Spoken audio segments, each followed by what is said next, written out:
Chris, welcome, welcome, welcome.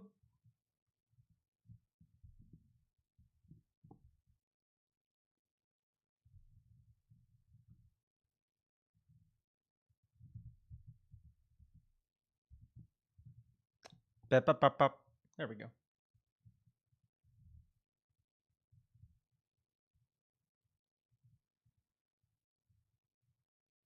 Ba, ba, ba, ba, ba.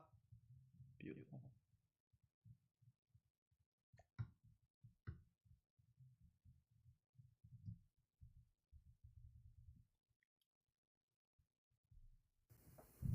Hello. Hello. How's it going? Good. How's it going by you? It's a good day. Hold My on. children are still adapting to dad putting them down before doing this, and so I was like, ah. My daughter struggle buses pretty much every time, so we're still figuring that out, but it's all good. Hmm. It's fun. Bedtime. Yeah, Always they fun. were not nearly as giving joy as they were in the video earlier today. It was so cute though. Yeah, yeah. My daughter Are was you like, "My hair's in there. I can see my hair." are you bringing them to Dragonsteel? Yes, yeah. They didn't come with us last year, and then we were talking it through, and we're like, it's hard to for anybody to watch them for that length of time. So Yeah. we decided to go ahead and give it a shot this year, which ironically meant that we took 3 tickets away from people who wanted to go to Oh, Dragonsteel because you have to buy tickets for even your 5-year-old, which I'm just wow. like, oh, it's crazy. And I get it, fire That's a lot. marshals and all that fun stuff, but still, it's like, my daughter's Yeah. reading Alcatraz though, so like she's a Sanderson Oh, fan. Yeah, that's so fun. So she'll at least get, yep. some of the fun, hopefully. Some of it. Every now and then you see like a Bastille or a person cosplaying as one of the Alcatraz people. Relatively rare, but every now and then somebody pops in. Cute. Very cute. Yeah, I cannot believe we're less than 2 weeks away. It's crazy to me. absolutely insane. It's so insane. Yeah, it's I've already started getting into the I'm regretting it like in my head. I'm like, I know this is gonna be fun, like I know it's gonna be really good for me, but in my head I'm doing the like, what am I doing? Why am I putting myself through this? Which I know is just like the anxiety, and I'm just like, calm down, like it's all gonna be fine. But yeah. When it's definitely started happening. Oh sure, yeah. No, we mean yeah. We've got my wife is finishing, and when she gets here, she's picking up my oldest son right now. I'll probably get her to bring them in, but she's finishing up a sil dress that like glows, an ink spren for Callum, a a Siri corseted dress with like some glowing pieces, and a Sesebron robe and cape that's going to have like LEDs in the sleeves and in the collar to replicate his like color warping, light warping stuff. So I'm gonna have to get people to like pose for me so I can use these as like reference photos for paintings. Like I'm so excited. That'll be awesome because it's hard to find like reference photos for oh yeah, things. So absolutely. Yeah, for some of them it's like, I don't know. yeah, yeah. Especially like the singers. I'm always like, Yes. how am I supposed to find? Yeah. Yeah, that was the singers are interesting because I think Katie has talked about how like that the design of them has evolved a lot as they get more feedback and Brandon's like, oh, more this or less that, or those that kind of thing. Yeah. Awesome. Awesome. Yeah. Yep. Yeah, So and then 5 people packing for flight is terrifying because we're like, ah. uh, I'm not even thinking about that. First of all, I have to like half my suitcase is gonna be food. It's just insane. We're bringing a ridiculous amount of food. That's funny. So like and also it's all like it's stuff that I have to bring the day of. So I have to like go shopping the night before and get like all the stuff that we need. Oh, And because we can get like basic stuff in Utah, we can get like, basic bread and stuff like that. But anything else is going to be harder to get. So we have to like bring everything with us. oh, So I think like Sir Banana is coming in from Las Vegas. So he's driving, which makes things a lot easier because yes. I think the rest of us are all flying in. So mostly from the East Coast and a couple people from Israel. So Oh wow. yeah, so everything has to be like brought in, which is a huge endeavor. But yeah, Oof. Yeah, that does feel like a lot. in some ways you're like you're packing for yourself, but you've got that responsibility for others in the community where you're like, oh, I got to bring this and I got to bring that, and Yeah, so we have like a whole that's awesome. spreadsheet of like things that it's things like we're That's planning on awesome. having like a barbecue, I think, one night. So like ketchup and mustard. Okay, obviously that we can get there. Like that's not a big deal. But things just like who's gonna bring it and stuff like that. So we make sure that we have it because we're having like 20 people staying at the Yeah. house. Like it's a whole huge, huge thing. So Wow. Like that's its own version of a group project. That is yeah, intense. yeah. Which reminds me that I have a breath hacking panel group project meeting on Tuesday. Got to make sure to get my stuff ready for that. Oh, it's exciting though. It's going to be a lot of fun. So let me ask you a question, non-Cosmere related. Have Okay. you watched Arcane? I have not. Okay. The first season came out at a time when I couldn't handle anything dramatic, if that makes any sense. Like my headspace was like, nope, none of that. Anything that is even slightly drama related, I'm like, nope, can't do it, Totally. can't think about that. My wife loved it, and then I've heard great things about season 1 and season 2. Have you watched it? I have. So I really liked season one, but I'm kind of like what you're saying. I don't like grimdark, and I don't know if Arcane would really fall into grimdark, but there's a certain like It's a little ichness. bit. It's a little bit Yeah, to it. I see what you're and saying. yeah, and so I was just kind of like, this is brilliant. I never want to watch this again. That was my like thought That's process. fair. It is art, like in every sense of the word. It is absolutely incredible. I wasn't really gonna watch season two because I felt like I don't know if I really want this like there's like a Yeah. twistedness. I did end up watching season two. I did enjoy it, but I was I was kind of like let down by it. But I was gonna ask you a question about something in there that somebody referenced like the Cosmere, but I don't want to spoil anything, so we'll Oh, just that's fair. That's fair. yeah. Yeah. Maybe like we could message about it later because I don't want to spoil other people. I don't mind getting Right. spoiled, but I don't know if anybody else is. Well, there's only yeah, yeah. Anyway, Will, you said are either of you going to be part of panels at Nexus? I am on a breath hacking panel on Saturday, which is like all about what could you do with breath. And then the first day I have a 12 12:30 to 1 12:45 to 1:30. Yeah, I think that's it. 12:45 to 1:30. Recap of the Stormlight Archive and theorizing in 45 minutes. So our goal, we have Brooke from Cosmere Connections, we have Danny Mata from YouTube, and we have myself, and we're going to try to recap all 4 books, 2 novellas, and theorize at the same time in 45 minutes. I mean, just recapping the Stormlight Archive, like how in detail are you guys gonna go? Because Oh, not. it could No, take no, no, a no. day, you know? No, the basic goal at the moment is like Kaladin's arc, Shallan's arc, Dalinar's arc as like the main 3, and then like a little section for Szeth, a little section for Navani. And like as you do Kaladin, you can bring the Windrunners and the Knights Radiant along. As you do Dalinar, you can bring in some of the heralds and things like that. Um, and then I get to do like everything before the books start in like 3 minutes is my goal at the moment to just like try to crunch that in to like what are the most essential pieces you should remember before you start reading Wind and Truth. Oh, and it is Well, designed to be spoiler free for the preview chapters at the moment as well. Um, Partly because my panelists have not read the preview chapters, and I was like, all wow. right, well, that pretty much makes that easy to decide how to do it. Yep. Oh man. Yep. Yep. Yep. Um, we do have a document that we've shared between the 3 of us, and one of the theories might just be Kaladin and Syl kiss? Question mark. Oh God. Yeah, so that'll be fun. I don't It'll know be if we're gonna fun. get. I don't know if we're gonna get that. We'll see. I know, I know. It's one of those weird things where I didn't really think about it for a long time, and then the longer it sits with you, you're like, I don't know. I mean, they are the closest relationship that Kaladin has and that Syl has is with each other. So if they want to go in that direction, why not? I feel like we're still a ways from that. Like I feel like we haven't quite had enough build up for Sure, that. sure. But we'll see. Anything could happen. So Anything can happen. Spren are learning that they can change, and I failed. I had a goal because I drove to DC on Friday and then drove back on Friday, which is never a wise choice. But I was like, all right, that's roughly 16-ish hours for me, 17-ish hours.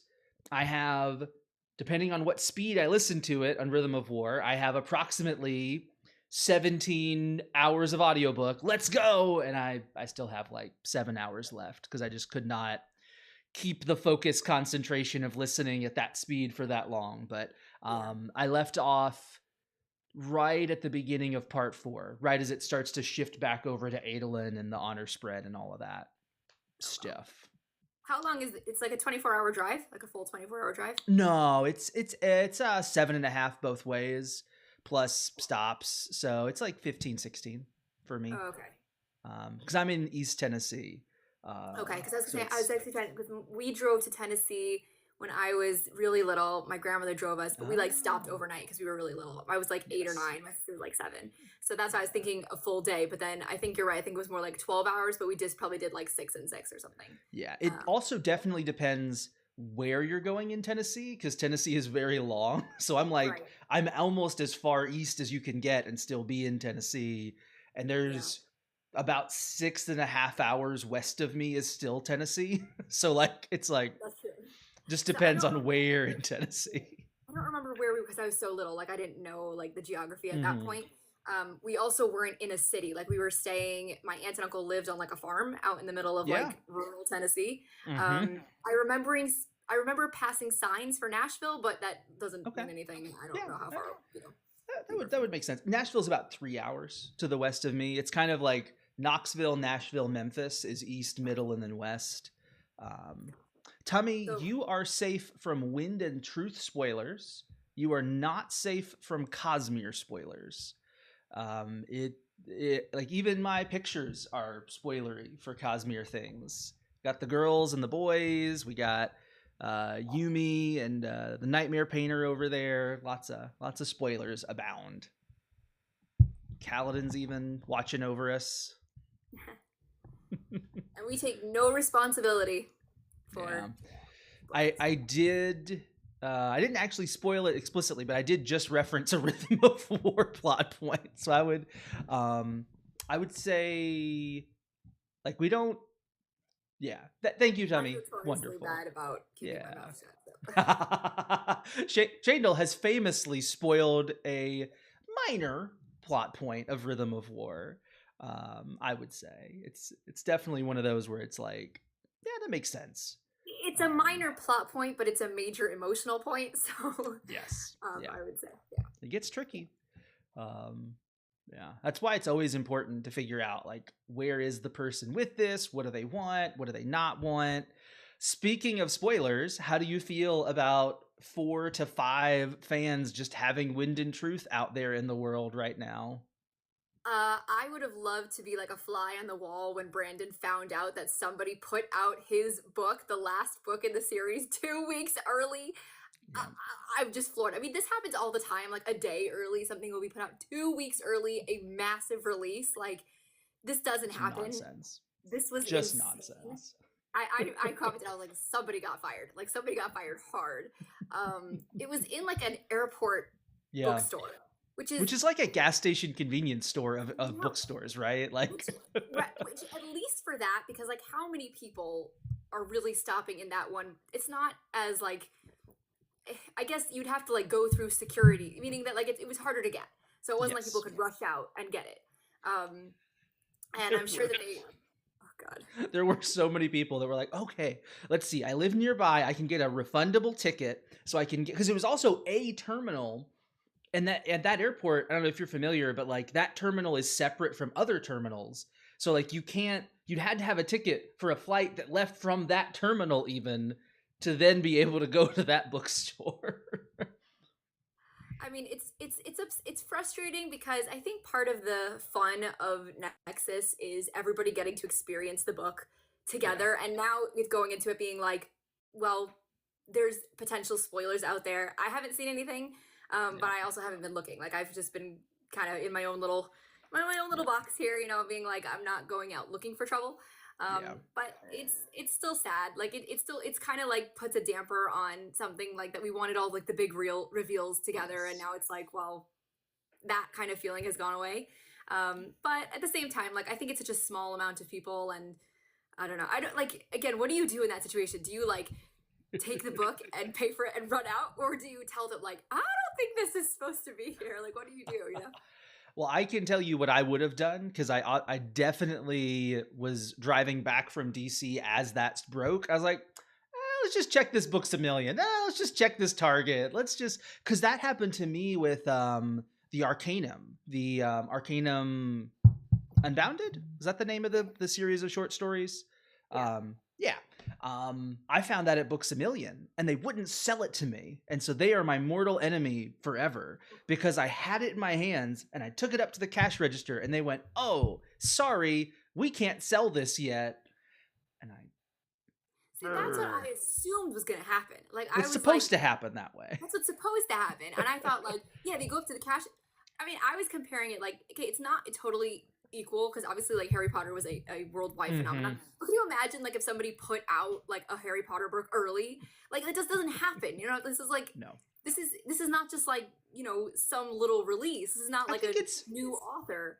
I think it's even more shocking that a random airport bookstore managed to snag Wind and Truth on release. Like, why are I know. they the release bookstore? I know. I was like, wait, the airports get it? Like, I was like, oh, okay. But also, Yeah. like, it wasn't just on a shelf. It was. It had like a plinth. It had like a like its own little Mm-hmm. place of honor, which you would expect. Obviously, like this is a big release. They're gonna have the billboards, and they're gonna be advertising it. What happened? Like, it just doesn't Yeah. make any sense to me. It No was. idea. Yeah, that was. I thought it was a joke at first. I thought it wasn't real. Yeah. No, it is. It is apparently it was 4 to 5 copies that got sold, and then some redditors went by later and confirmed it had been taken off of the shelf. And so they were very sad. Obviously, apparently it was like, as I understand it, the original person, it was their wife who was traveling, and they bought a copy for themselves and their husband, and so they had to like they sent a picture to their husband and was like, haha, look what I found for you. And so the husband still has to wait like a couple of days. It's like, but it's just like, what is happening? I mean, I don't even think that I would. I don't think I would buy it, to be honest. Like, I like the experience of. Yeah. I want to experience it with everybody, and I'm gonna get the book in 2 weeks. It's not like it came out a year early or something like Yeah. that. Like it's 2 weeks. Yeah. I can wait 2 weeks. But yeah, I just thought I was just stunned. I was like, I can't believe that happened. Like that's just so crazy. Yeah. But oh well. It is mind blowing. Did you read the back of the book? I didn't. I really was just like, I just want to go into it blind. Like, I just want to like experience. Again, like it's 2 weeks away. If this had happened like 6 months ago, and I knew like everyone's gonna be talking about it, it's just gonna be everywhere. 2 weeks, I can, less than 2 weeks even. Like I can wait Yeah. 2 weeks. I So get no, I that. didn't. Was there anything on That's the back funny. cover that was like shocking? We didn't know that. Or was it No, it's the little blurb from the Sleepless, right? right? So it's kind of like they've been writing the back blurbs for a while. It was, I think the most shocking part for me is it references Kaladin as the reformed spear that's going to be the hope of the Spren. And I was like, I don't think I see that in his storyline yet. I am curious to see where that goes. I mean, that kind of works into my theory of the story that's being set up is not the story that we're gonna get. Yeah. But who knows? The Not wind, that, I like, mean, that's a split especially theory. seems, yeah. Yeah. I saw a really interesting. Well, we'll talk about that in a minute. I saw an interesting theory this week, about some of the Wind and Truth stuff that's been coming out. Let's see. And we did. I don't think you're still here, but we saw your questions, and we promised we'll answer Ba'al Mishram about that one, and then reforming honor and all that. We'll get into that once we get into spoilers. Let me think. Have you gotten to play the Mistborn game again? I haven't played it again. So I've only played it the one time. Okay. But hopefully, yeah, it's hard. Like when my mother will play it with me. But when we have time, we'll have to see like when we. But like no one else is gonna really play it, which is it's a shame. It's Um, frustrating, yeah. yeah, I mean, like I need more like Mistborn people in my immediate Yes. circle, you know. But I'm gonna probably bring it to Dragonsteel, and so we'll be able to play Yeah. it. Hopefully, it'll be really fun. Nice. Yeah, yes, it is. There's a whole game room. I didn't get to spend much time. I played Mal in the game room last year. Have you ever played Mal? It is an evil game. It is a game where you are not allowed to explain the rules of the game, and it's a card game. It's played with a regular deck of 52 cards, and there will be a person who introduces the game, and usually there's like agreed upon a set amount of rules that are kind of in the background, and then every new hand, whoever has won the previous hand adds a new rule secretly. And the way it is enforced is if you break the rule, I give you a card. And so slowly you figure out what are you allowed to do, what are you not allowed to do, from oh okay, I did that and something bad happened, but you don't know why, you just know something bad happened. So you might think like, oh, I did this way, is that why something bad happened? And it's just it's a lot. It is a lot of fun if you're okay with like riddles and brain teasers and frustration. Um, if you don't Ah, it like sounds those cool. things, it's not fun. Yeah. I think they're doing like right tonight. They're doing a live stream. Not that we're not promoting someone else's live, but our friends like Cosmere Junkie and Katie Payne and who else is doing it? I don't remember. They're playing the Mistborn game.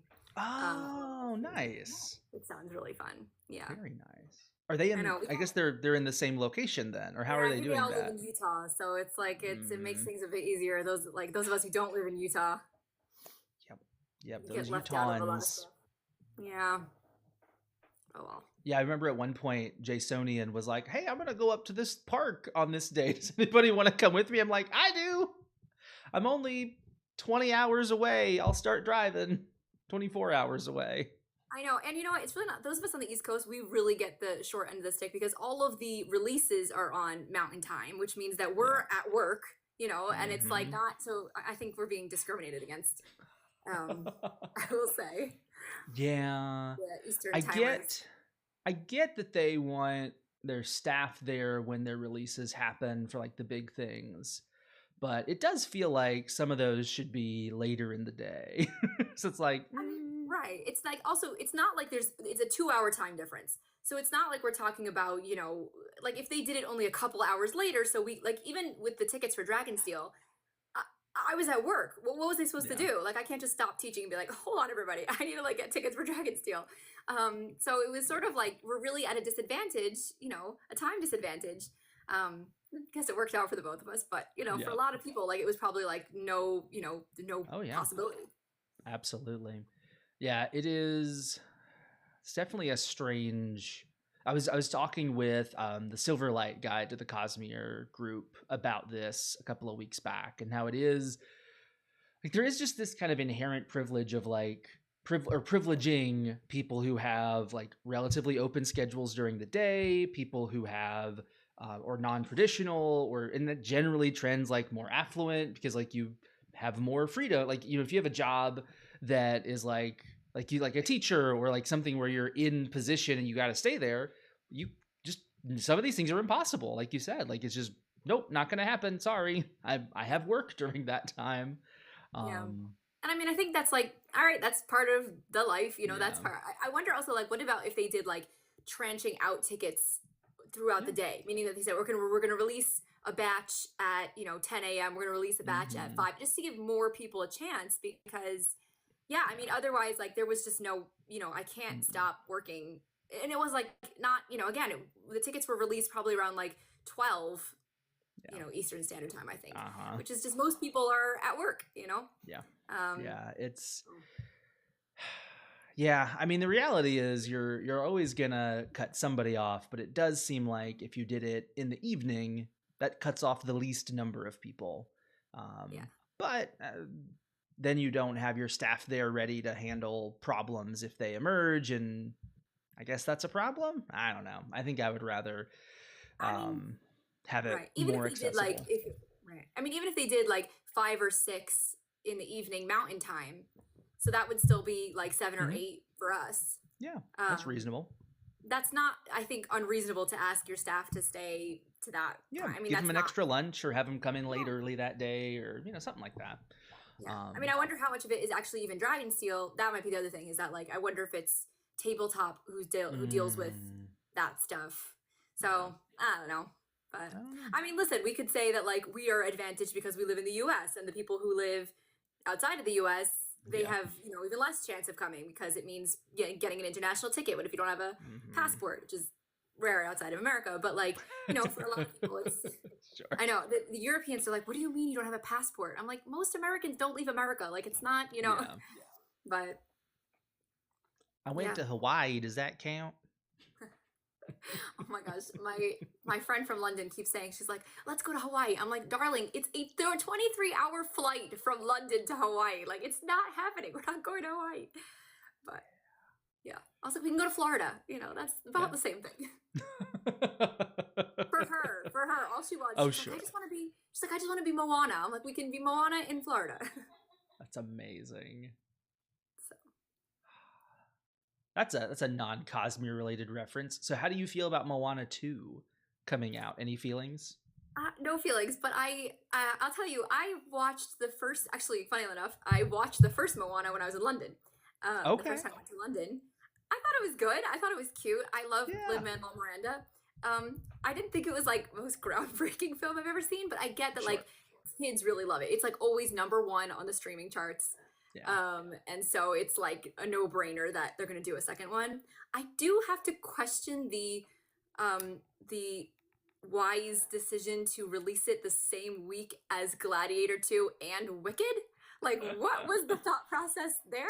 Because it seems like, Yeah. like if I had, if I was a parent, because Wicked is we'll talk about Wicked in a second, but Wicked is PG, so it's a family film. Yeah. And if I were a parent, I'm like, yeah, I'm gonna want to go and see Wicked over Moana. Yeah. But so let's take all the kids, and I was just like, this is a weird choice to put it out that week.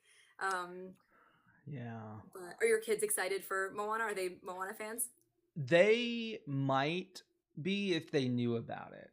Oh, okay. That's one of those where like we don't hit a lot of the I mean, it's so different than like watching TV when I was growing up. Like you'd see commercials for all the different things. Everything's streaming now, so like we just skip past almost all of those like casual information streams.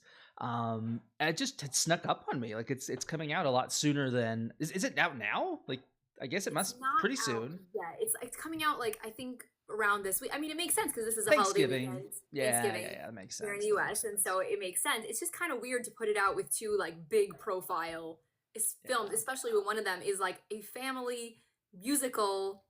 It's just kind of like a weird thing, Yeah. but I think it's fair to be like Moana's gonna hit your really young kids and Wicked's gonna hit your older kids. Like I don't know if I had like 4 and 5 year olds, I wouldn't think Wicked until a couple of weeks in to know, okay, cool, yeah, like the 4 and 5 year old can handle it.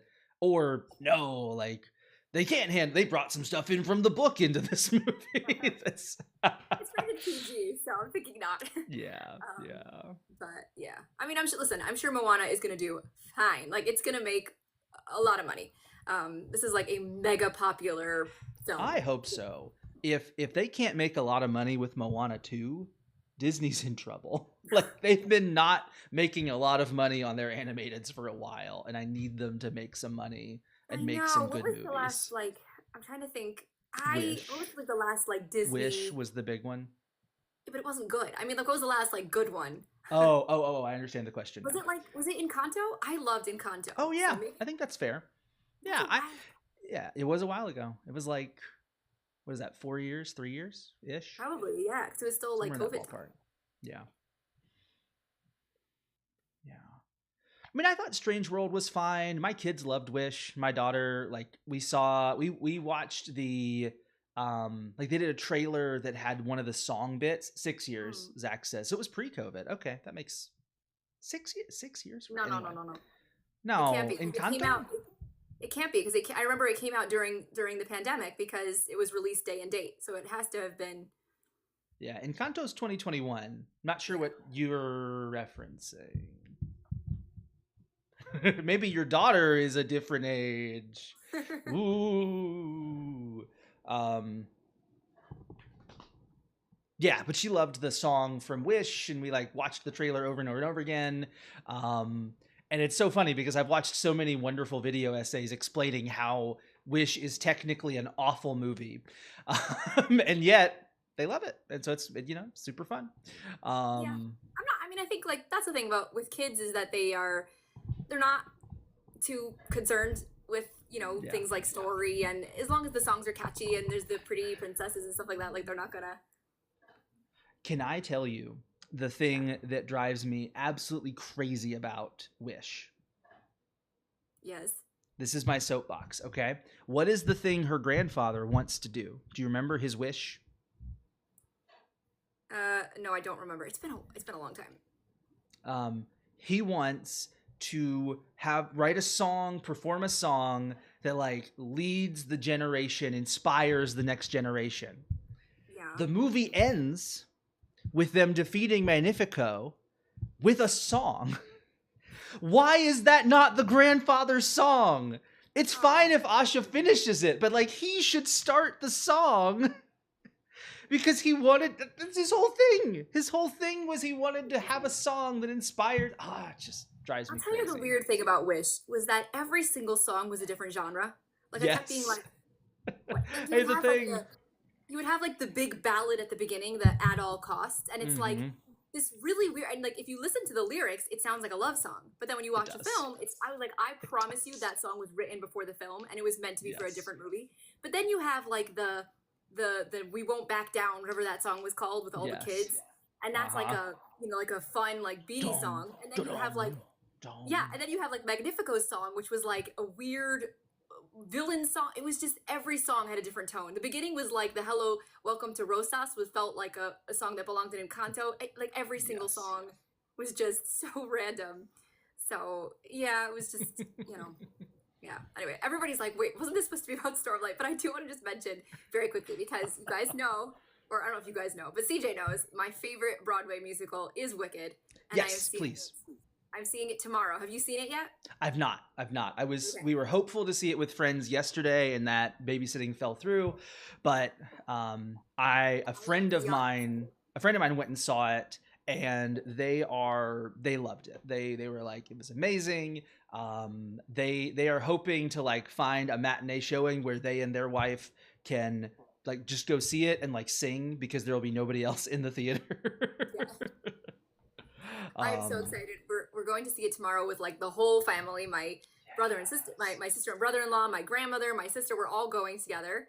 Awesome. I'm so excited. I've heard the most amazing things, and I've been watching like a lot of the directors' comments on like how they filmed certain stuff, and just the fact that it's all real makes me so excited. Like I am so tired of the age of CGI. Like listen, I love the Marvel films. I think they're great, but there's something about this old film thing of it being like I think they grew like 10 million poppies or something and imported them like for one scene, and like this dancing through life that they have the spinning wheels behind, like it just looks so good. I am so excited. So I just had to get that in there. Yeah, absolutely. I think I saw Jonathan Bailey say that took them like 3 days to film because of the rotating set, and you gotta film it this way and it seems like they've really done the perfect magic mix of like singing live but also having good studio mixing and all those things. Yeah, we're not looking at a Les Mis or a Cats scenario. Yeah. And I'm so happy. I'm so excited. Like it's such a great story for a film. Like it just works so well. And I've also heard really amazing things about Ariana Grande. And I've seen a lot of people being like, I'm so surprised. And I'm like, it doesn't surprise me at all. If you like have seen any videos of, first of all, she has really good comedic timing. Like she has done like some SNL stuff that, has been really funny, but also like she can sing. She's not just like, and I'm not a huge fan of her music. I've always said, I'm like, her voice is way too good for the music that she puts out. It's just always very like poppy songs that don't really showcase that she has a Broadway quality voice.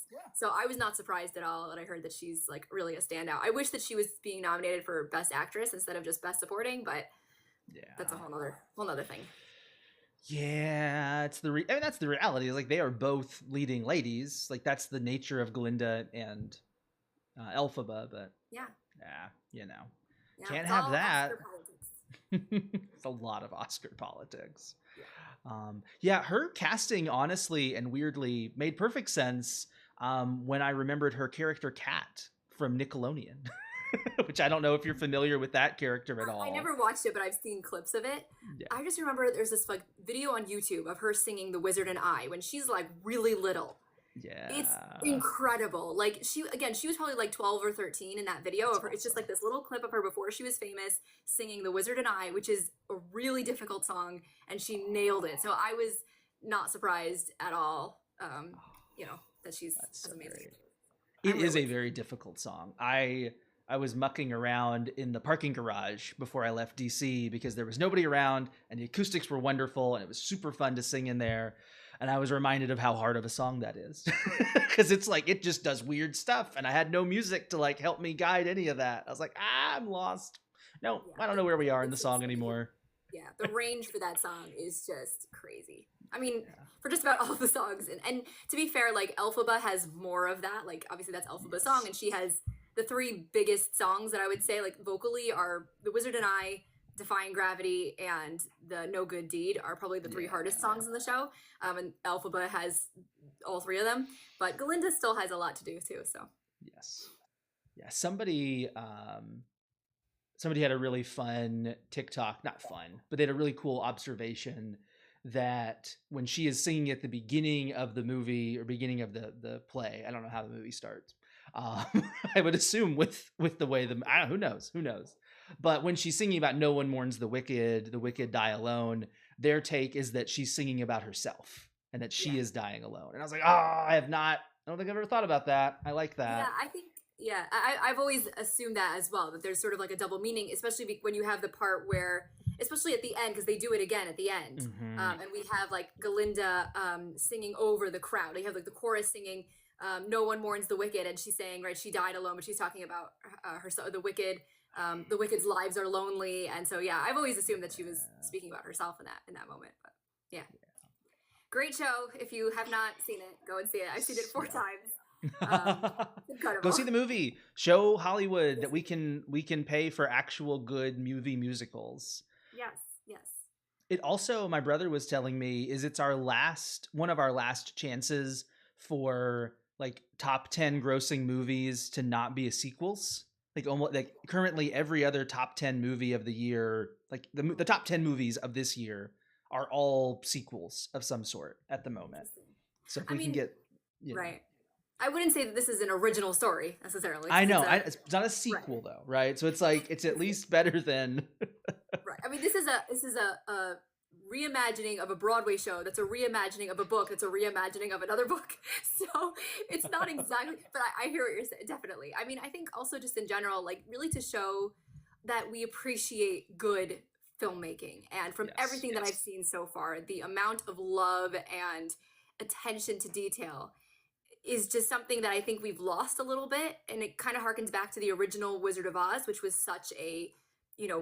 groundbreaking film at the time that I would love to see that come back a little bit. And even I was thinking about like the Harry Potter films where they built the Great Hall with real York stone.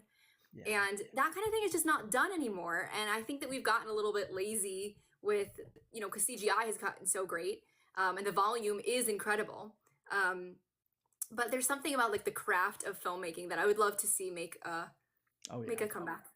So Well, yeah, I mean, it's that reality because I don't pay attention to much of it, but when you start looking at some of the Star Wars things that use the volume, really, you can go the commentators will go, oh yeah, they could only run this far because that's how big the volume box is, and like you just have these weird restrictions. Whereas when you're doing it on set, you get things like lightsabers change colors because in Return of the Jedi, he ignites a lightsaber against a blue sky and they went, well, he can't have a blue lightsaber against a blue sky. Let's make it green. And, just the natural reality of filmmaking breeds new choices. and it is incredible, like the volume in terms of like technology. I hope people know what we're talking about with the volume. We maybe should explain, but and I promise we will get to Stormlight eventually. But um, but basically, it's like filming. It's because of I think it was started because of the Mandalorian because his helmet Mhm. is metal, and so he like the reflections from certain things. Mm. It didn't like the reflections were wrong. Like if they were outside, and so the volume is basically where they can project the CG all the way around them, so it feels more real. And it is incredible like technology, but it's sort of being a little bit overused. I think the biggest offender for me was Ant-Man Quantumania. That film was offensive on many levels, but It's a like, lot of problems. oh my god, it was so bad. But also like it felt very like you just kind of knew that the characters were wandering around in a green screen. There was nothing tangible about it. Yeah. Um, and I've seen like with this Wicked film, like they filmed it like on water. They had like boats that they made. They commissioned boats to be made. So that Yes. like I mean that's just, that's the stuff that gets me really excited. So Yeah. I look forward intensely to hearing your summary of it. Hopefully I'll have seen it as well. We're getting ready to go to Nashville for Thanksgiving with family, and I'm like, surely we can like the kids can go to sleep and then me and you can go watch Wicked and maybe family will come. I invited family. They have so far they're not musical people. They mm, they are like those people. action movie stuff, and I'm like, that's fun too. Enjoy. Yeah. Yeah. um, Goodness. Yeah. What is going to be the first Brandon Sanderson musical property? Like, what's going to get an adaptation into a musical? I think Warbreaker would make a good musical. Because you Yeah. got like like Light Song is a cartoon character already. Like he would, you could have Mhm. some great. I'm just thinking about, and also just like the visual of it. I think could be really cool with like Yeah. doing things like having with like the cloths, Yeah. being like and stuff like that. Like I'm thinking, have you ever seen like the Shen Yun Hmm. show? Yeah. So things like I've that heard could of be it. I've not actually seen yeah. it, but Okay, so but like using like kind of those techniques to create that could be really cool. And then just like Siri, it's just like it's a sweet story, and you wouldn't need as much like yeah. Miss Form musical. Just no, like just doesn't work. And so Zane, you're driving me insane. I mean, yeah, like I was just like the whole like the people with spikes in their eyes, but then singing like a Yes. huge like it's just not gonna work. And then yeah, I think Stormlight same problem. Like it's just too vast of a story. Warbreaker is like this nice little contained story. It's a romance, which kind of lends itself nicely to Hmm. a musical.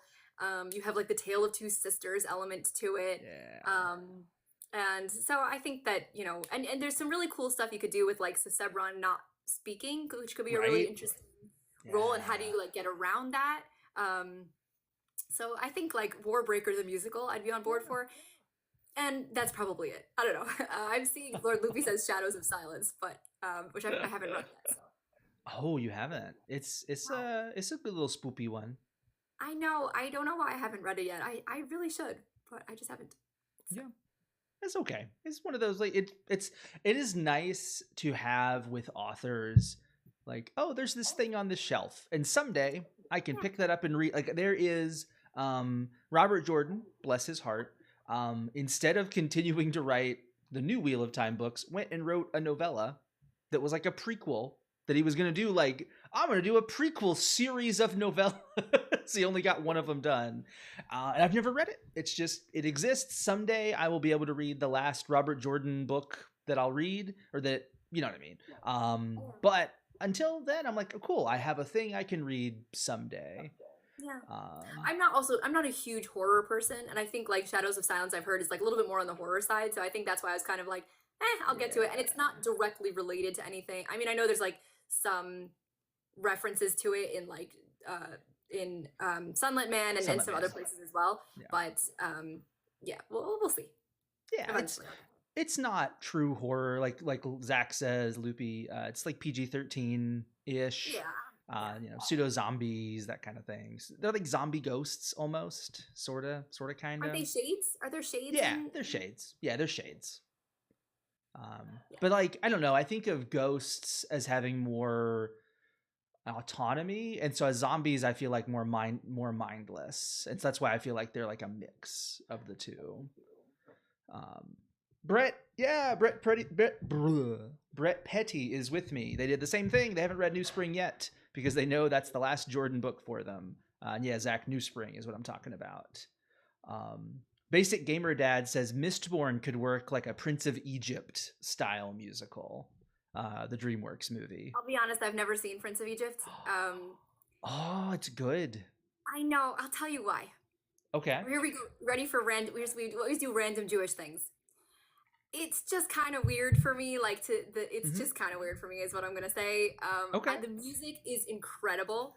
Yes. Like I know all the music, but yeah, they just add in some stuff, and so I think just like for me, like this, it's something that we take kind of seriously. So it's like kind of weird for me to see like a movie Sure. of it. I get that it's like it's not exclusively ours. You know, obviously, like a lot of people, this is a worldwide story.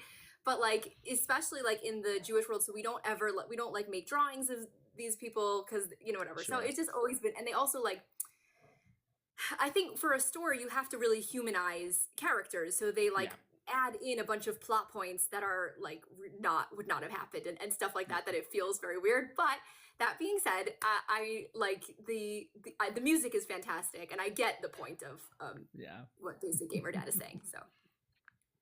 Yeah, the music. I do agree. I think the music could, like that style where you have, little moments, little vignettes of music, and you come back and you do serious and you go, and I could see that a lot. I could see that. Yeah. It's you know what? Okay, so do I want to go into this? It's always weird for me when I hear like the last song where they actually have the Hebrew stuff in there, but the pronunciation is like whenever people do covers of it, so they're just like hearing the sound of the words because they don't actually, you know, and so there's always like a weird like dissonance that comes to me with. But there's some of the songs like obviously the what's the one at the end that the Whitney Houston song, the big famous song from that film. When You Believe. Yes, When You Believe, amazing. Everybody's covered that song. It's such a great song. Also, the beginning, the Deliver Us is amazing. There's a song that Yisro sings in the middle. What was that song called? That was also really good. So yeah, I know the music and it's fantastic. But and my friend went and saw like the Broadway version, and she was like, "It's great. Don't go see it." I was like, "Okay," but yes, the one the Heaven's Eyes. Heaven's Eyes. Look at your life. So good. Have you ever Jonathan Young and Caleb Hiles on YouTube have a cover of that song, and it is of Heaven's Eyes, or they I think they have a cover of several, but they do a lot of cover work. Cool. Yeah, I've seen some of their videos, so I should look it up. It's who did the music for that? Was it, because I know that's DreamWorks. So do we know who wrote the music? Was I'll look because I actually do want to know that. Prince of Egypt. So, somebody's like, "Is there a Prince of Egypt 2?" And I'm like, "My guy, that's not." Yeah, it's called Ten Commandments. Works. Are you showing me stuff? What's going on? My wife was walking in. I don't know what's happening. Hans Zimmer was involved and did produced. He must have been the soundtrack. Yeah. Like and Steven Schwartz did the lyrics. It looks like. Oh, okay. That's the Wicked guy. No wonder that's Steven Schwartz is the same guy who did Wicked. That makes sense. Yeah. Man, Hans Zimmer and Steven Schwartz is a good combo. Yeah. That's amazing. Also, like some of the scenes in general are just really incredible. Like I've gone back and watched some of the scenes, like the splitting of the sea and all. Like it is amazing. You know, so yeah, as much as like it kind of weirds me out, I'm also like I can appreciate it as an art form. It's pretty cool. We've talked before about the aphantasia, like not having visuals for things. There are things that I'll have like a post, like I refer to it as like a postcard that flashes in my head. Basically, mine for the parting of the Red Sea is Tommy Pickles from Rugrats. Because they were Jewish, and so they had an episode where he's like, "I hope this works," and he like stabs his staff into the ground, and the Red Sea parts. And so when I think about that story, that is the image that pops into my head every time, and it's like, that's really funny. What? That's really funny. I think, yeah. Don't they have like a Rugrats Hanukkah also or something They like that? do. Uh-huh. And Yeah, that's when I think about Hanukkah. That's what I think that's what comes to about. right. A I baby's know it's gotta always like do what a baby's gotta do. I know it's like always like even like on the like let's say you're like Friends or something, so they have like a whole holiday episode, like this little menorah in the background, and I'm like, that's, but oh well, Yeah. is what it is. I got my Mistborn holiday sweater on. I see that. That's so cool. I Yeah. want to get one of those. I should get a. I should get a miss. But the problem is like I'm never gonna wear Yeah. it. But I was so sad that I didn't like the Tress sweater they came out with, and I didn't like the Stormlight sweater they came out with. And I was like, I was ready to give you so much of my money, and I don't like them. So mad. oh, I think yeah, it was on when they did like Light Day, and I was like, oh, let me Mhm. see what they have, and then I was like, none of this stuff am I particularly interested in. But Yeah.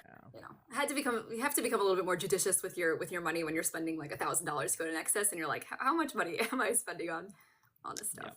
I do wish I'd had the bandwidth, because what I wanted to do was get the Will Shaper shirt and PJs and the Edge Dancer shirt and PJs for me and my wife, and then we could like fly as like matching Stormlight people. I was like, oh, that'd be so much fun. But I waited and I was like, Yeah, yeah. Basic Gamer Dad 09. I'm kind of with you. I was like, oh, cool, a sale, and then I saw the stuff, and I was like, all right. Like I wasn't like, wow, I need to have that. So Yeah. you know, It was definitely their first like huge explosion out in terms of options, and some of them were cool. yeah, I wish there definitely. had been like a cozy set that didn't include the mug, because I was like, oh, I want like shirt, PJs, socks, totally down for that. But then I had to like basically you paid extra or the same to get the mug, and I'm like, I don't want the mug. Which I'm glad now I'm glad. Well, now I'm sad I didn't get the mugs, because those are going to be crazy collector's items. Have you heard about this? The mugs that you can't drink, that you can't put in the dishwasher and all that. Yep, yep, yep, yep, I yep. mean, that's the case for a lot of mugs, but I think the problem was that it said on there dishwasher safe, It did. and then they turned It out did. not to be dishwasher safe, Not. so that's the problem. Yep. Yep, yep, yep. Yeah, Yeah, I think Gamer Dad, I think that especially since it being a Wind and Truth year, they probably were really focusing on the Stormlight side of things. yeah, and I'm sure they'll have tons of stuff at Dragonsteel. Yeah. So Um I have asked this year because the color's different, and I think I like the color better. It's like a world hopper shirt is what they call it, and it's got a symbol from each of the worlds in like a row of 9. So you got like Inquisitor, spiked head, a cheery, a bunch of different pieces of the Cosmere. I'm like, that'd be fun. I like that. yeah. I'm already preparing for how much money I'm going to spend at this convention. I mean, either I will be like, no, I can't spend any money because I've already spent a ton of money to just be here, or I'll be like, no, I'm on vacation, so it doesn't count. Um, also, this is like, this is not real it's not money. This is extra right. money.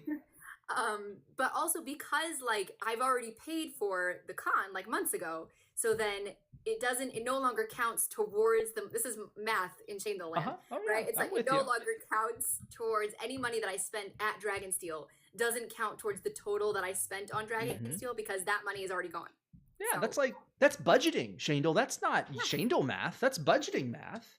You can't possibly hold that money against December. exactly, exactly. So Also, it's like the also beginning of the month, so you've spent like $0 so far. right, exactly. And like my birthday's in Jan. My birthday's exactly a month from the release of book 5. See? So it'll just be like, well, this is just early birthday. My mother's birthday is the day of my mother's birthday is December 7th.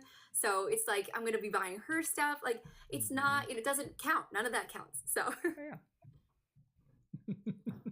yes, Lord Luby also cash doesn't count, right? Like Oh, cash is of not course real not. money. Yeah, Yes.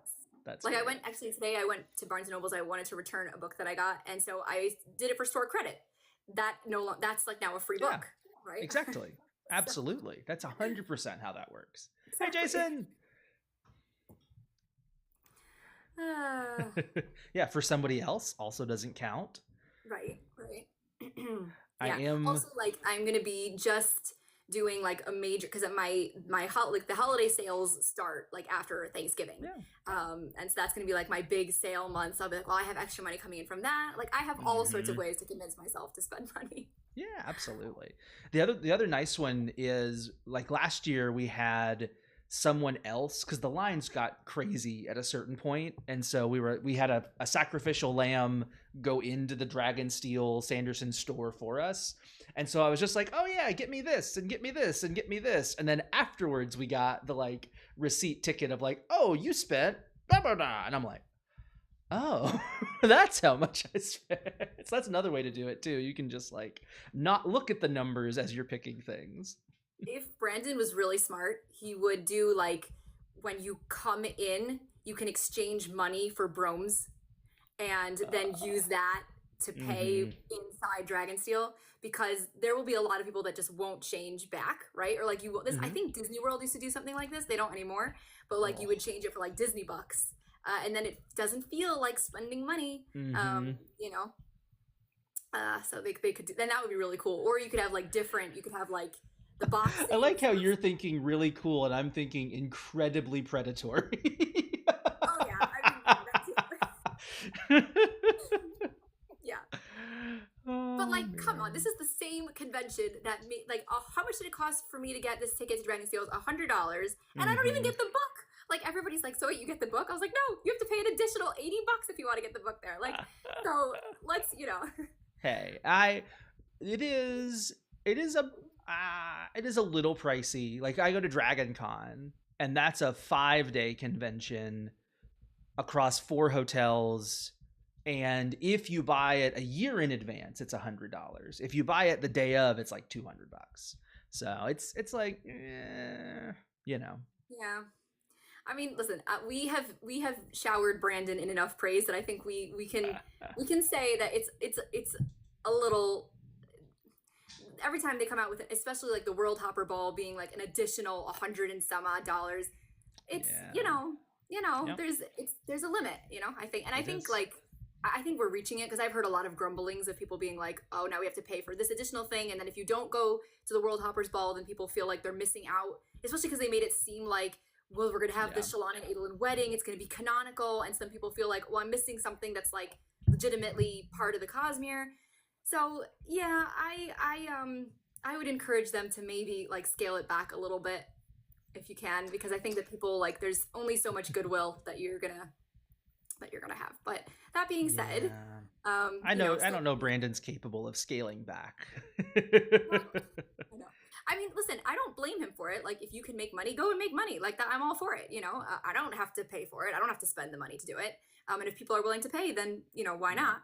But I also do think that, like, you know, there's also, I worry that, I think like as something gets bigger and bigger, sometimes the quality can go down, and I worry about that. I definitely don't think that that's like where we are, but I think I've heard people saying like, I preferred the older Cosmere. I liked the earlier Stormlight books, and I see what they're saying. You know, but also like I'm still really enjoying it. Rhythm of War is one of my favorites, you know, in the Cosmere. But I think also like I can foresee a world where it becomes very commercialized. And I hope that that's not what happens.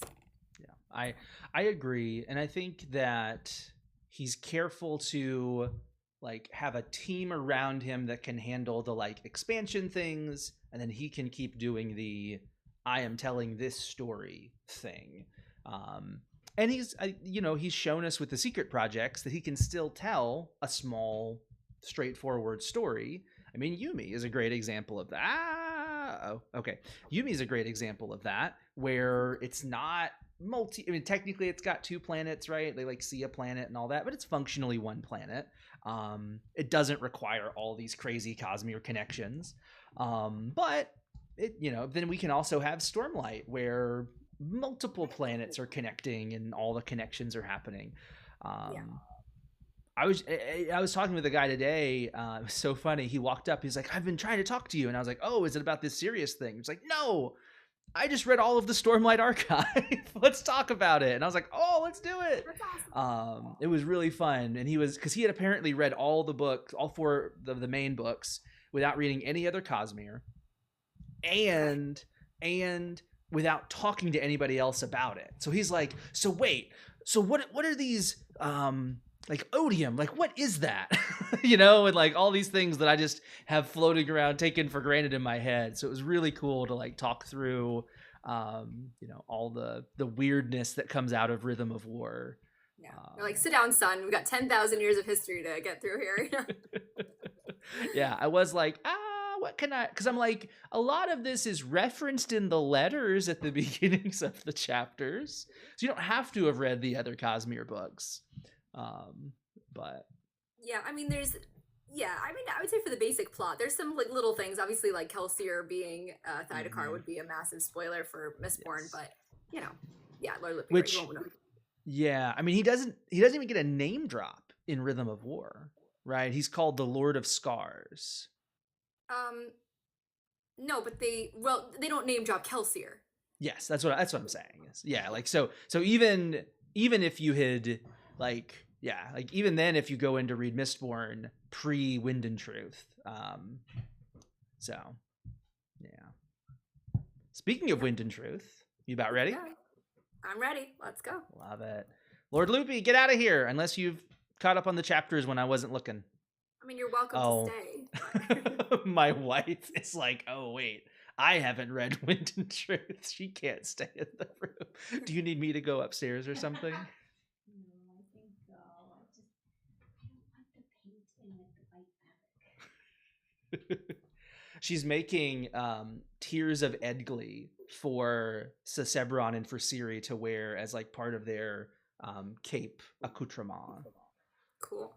The flower from Nalthis is the Tears of Edgley. Something to do with endowment. It seems. We don't know a lot about those. Yeah, we don't know a lot about the shards on Nalthis in general. Yeah, it's just endowment is the shard there, and then beyond that, who knows? They seem to endow people with things. Well, wait, what's the one that not Domai? It's Oh, that's Cell. No, I know. It's like austerity, isn't it? Isn't one of the shards austerity? Oh yeah, or something like autonomy. No, autonomy is on Scadrial. Autonomy's spreading into Scadrial. Autonomy is from Taldane. Taldane. So they call endowment Auster. They say Auster, God of Colors. Oh, okay. That's why I was thinking. Okay. Yeah. Okay, that's what I was thinking. Yeah. All right. They are removed enough from endowment. So like most planets don't have like a direct relationship with their shard necessarily. It seems like it's very hit and miss as to like whether the shard wants you to know what's going on. I think largely it seems like they prefer, almost like it was a part of their original plan of like, hey, we're going to be mostly hands off. And then, preservation and ruin shack up together, honor and cultivation shack up together. Who knows? Yeah. Odium starts killing everybody. Yeah, he's a problem. And that was that, and we are officially gonna shift into Wind and Truth spoilers as we talk about Odium, but that was one of the things I was talking about with this guy today. He was like, yeah, like Odium seemed really evil, but now Taravangian is Odium. Like, what does that mean? Like, is he gonna keep being evil? Like, I don't know. And I was like, yeah, that's like the big question is, hey bud, you said you wanted to save people. Now you have godlike power. What are you gonna do with it? Bye, Zach, and welcome, Bag of Pudding. Yeah, we're tentatively gonna keep it at 7:30 for Eastern. Just helps both of us be able to sleep at a more reasonable hour, and I realized it was workable, so I was like, all right, let's try it. Yeah, I mean, I think that is sort of within the Stormlight Archive. There's very few like evil people. Like you correct me a lot when I say like the evil side. You're like, no, it's just the other side. But it's for like brevity's sake. Like it's taking over the world, not generally good. So Oh, the humans who took over the world. Yeah, exactly. Well, to be fair, that was like 15,000 years ago. So they're not. There's no like. You can't hold them culpable, the humans today, for anyway. But but point taken. But yes, I think like it's hard to say like, is Taravangian evil? I mean, he's pretty bad, yeah, but like he's also understandable in some ways, although we'll see what happens. going forward. It all comes down to what he does, right? Like we've talked before about how like the biggest sign, and this guy had not read the Wind and Truth preview chapters, so of course I didn't get into it, but I'm like, you had the chance to pause the war and stop people from dying. Like, you say you're sad that people are dying, and also you are invading territory. Yeah, we talked about this a lot in that chapter, where it was sort of like, no, you're just either a coward or you're a hypocrite, because he's like, no, I'm mad at you for not solving all of humanity's problems. I'm not going to solve all of humanity's problems because I just don't want to. Like, that was sort of his response. So. It was very, very hypocritical, because it's, you've been saying, I want to, and even then you're saying, like, I'm so sad this child is dying. It's like, Taravangian, Vargo, my guy. You are literally about to cause the death of thousands, if not tens of thousands of people. He also killed many children himself. Like, the whole, draining people to get the death rattles. What was that? That wasn't exactly philanthropy. Gosh. Okay, so I think this epigraph is supposed to foreshadow or I'm still not 100% convinced that this is the original Way of Kings. Like, I think it'd be a really cool twist if these epigraphs were from like a new version of the Way of Kings or something. But see if these guys sound familiar. So think, my dear reader, as a soldier retreats from a battle he cannot win, as a woman rejects a home that shows her only violence, as a family finds hope in walking away from dying fields during a season of too much rain. Like Kaladin, a soldier who walks away from battle. Shallan, a woman who rejects a home that shows her only violence. The family, I think of the listeners, perhaps, who leave Odium from dying fields during a season of too much rain, too much odium. But it was just really interesting to see the parallels with those three. Maybe also the family walking away is like the Colins leaving the throne. Ooh, yeah. I like that. Because with the exception of, I guess it wouldn't be them leaving the throne entirely, because we still have Jasnah and Gav. But at this point, like, all of the main Colin line, other than Jasnah, have basically abdicated. Dalinar, Navani, Adolin, and Renard have all abdicated. Even Elhokar abdicated before he died. There's That's funny. Oh man. Bag of Pudding, you call Taravangian Vanji? That is adorable. That's Vante. Like, is that like a Spanish? Oh, it's got an I in there though. I'm not sure which. It's got an I. It's giving me like Alebrije spelling. Oh, like, okay. I mean? Okay. Listen, I don't speak Spanish, so don't. Please don't take my. He says no. It's the name of a drag queen. I think fantastic. It's just the name of a drag queen. Actually, now that I think about it, I think I'm being like way too intellectual. I think it's just like Vanji, as in like Taravangian. Taravangi, yeah. I was trying to be like all sophisticated here. That's funny. Daniel says, will new Odium still have the intelligent and sympathetic days? Seems like he is so far, right? He had like a super emotional day anyway. I guess we haven't seen him again since then. We need some more data. Yeah, we need more data before that. It feels weird that he would. Like, he's no longer human. The truth is, like, we don't really know what happens when somebody takes up a shard. Like, we know that their mind expands. So they're no longer human. Like, they don't have the same limitations as a human mind would. So it feels weird that he would retain that curse or blessing, whatever it is. But we just don't have enough info, I think, at the moment. Yeah. I mean, I think about how, one, you have to be the kind of person that can align with the shard to begin with. And so Sazed still seems to keep a lot of, he still says, I think, and he still, talks in his letters very similarly to himself. So it seems like you maintain a little bit of yourself, and then over time, the shard exerts more and more influence over you until perhaps eventually it would leave you behind. It could also be that, like, Sazed was used to already carrying a lot of information. Like, he already had. Oh, okay. I thought we lost you for a second.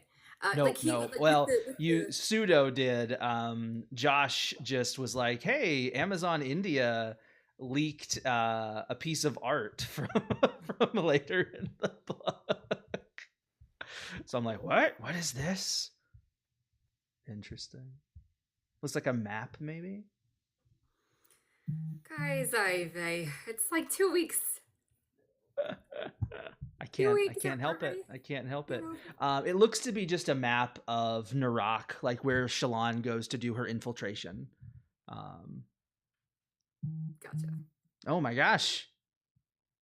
Oh my gosh, they have chapter 55. Like the first page of chapter 55 is on display. Oh, this is a nightmare. Oh my gosh, that's hysterical. Are you reading it? Not well, I looked. I read the epigraph. Jason says read it. Read it. No, I think Shandel would kill me if I jumped 22 chapters forward. Isn't it Hey, like, Seth. don't you want like it's just, the experience of enjoying it, like, there's something nice about. No, we just want to read now. I want the experience. I also want the experience now. It's like Veruca Salt from Charlie and the Chocolate Factory, Willy Wonka and the Chocolate Factory.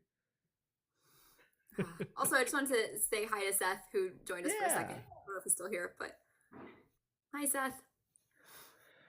Oh man, yeah. I mean, I'm the same guy that like got NetGalley to give me the thing early and all that stuff, and it's like, I don't want to read that first page of chapter 55, right? Once I realized it was that far forward, I'm like, no, I don't want that. Like, I wouldn't mind the chapters between. Like, I would do that. If somebody said to you right now, I have the last chapter, would you read it? No. That's a journey before destination moment. Journey before destination. Absolutely. That's what, like, destination before journey. Yeah. Well, it's the decision point, right? Of like, I would rather now, yeah, because for most things, if I know that I will enjoy it, I will avoid the spoiler. If I'm worried I won't enjoy it, I will spoil myself, because then that's the real test. If I still want to read it after I'm spoiled, I'm like, awesome. I will enjoy it. It'll be like a reread, and I'll kind of get that second read experience. But I would not. I wouldn't jump that far ahead. Right. I mean, like, I'm not a huge I'm not like so into spoilers. Like, I'm not the kind of person that's like, no, I can't hear any spoilers. I think the reason why for this particularly, part of it is because of the experience. Because I know we're all going to be experiencing it together, and it's going to be like a bit. That's what sort of makes me feel like I wish we kind of all, even like doing these like week to week videos. It's really fun to get to experience it with everybody and like theorize. So, but there we are. This is the world we live in. Yeah, it'll be interesting to see how fast different people read through as well, because one of the things that's nice for this one is like, what day are you on? Like, oh, I'm on day 3. Oh, I'm on day 5. Like, cool. I will not talk about things that are from, later days. Getting into commentary, I'm kind of curious to see if Dalinar and Navani end up like sprinkled around, right? Like, because they really well, I mean, yeah, we'll I often do that, right? I often am like, oh, let's talk about this thing from the end of the chapter. Let me be honest. These 2 chapters, I was like, okay, there's not a whole lot that happens in these 2 chapters, and that is the most exciting thing that happens in these 2 chapters. So, yeah. Let's see some things that were early. Well, anyway, what I'm getting at there is, I wonder if folks in the spiritual realm, how will their narrative continue if it's a 10-day book where things that happen on day 3 are in day 3 and day 4 and day 4? Like, what if Dalinar's experience in the spiritual realm is such that it, like, a scene carries across 3 days? Like, it's one scene for him, but we like follow him and then it's like done. And then we come back on day 5 and it's like, oh, he's still there. Oh my gosh, that's awful. I could see something like that happening. It would be very interesting. Well, I mean, we'll get to it when we get to that scene, but I have no idea what that means. Like the whole thing that happens at the end, I was like, we're in uncharted territory. I don't know if It's that's the bad. thing that happens at the end of the previous chapter. It is. It is the thing that when Oh, we that's referenced the explosive, I think it was hilarious when you and me and Josh, I think were talking. You were like, "Is it explosive?" And we were like, "Yes, it that's totally is." fine. Yeah, I was like, oh, okay. But like, I also did kind of predict that it was going to be something that shook up the, like what I said was that it's going to be something that changes the narrative. So I guess I was Yeah. right on that point. Yeah.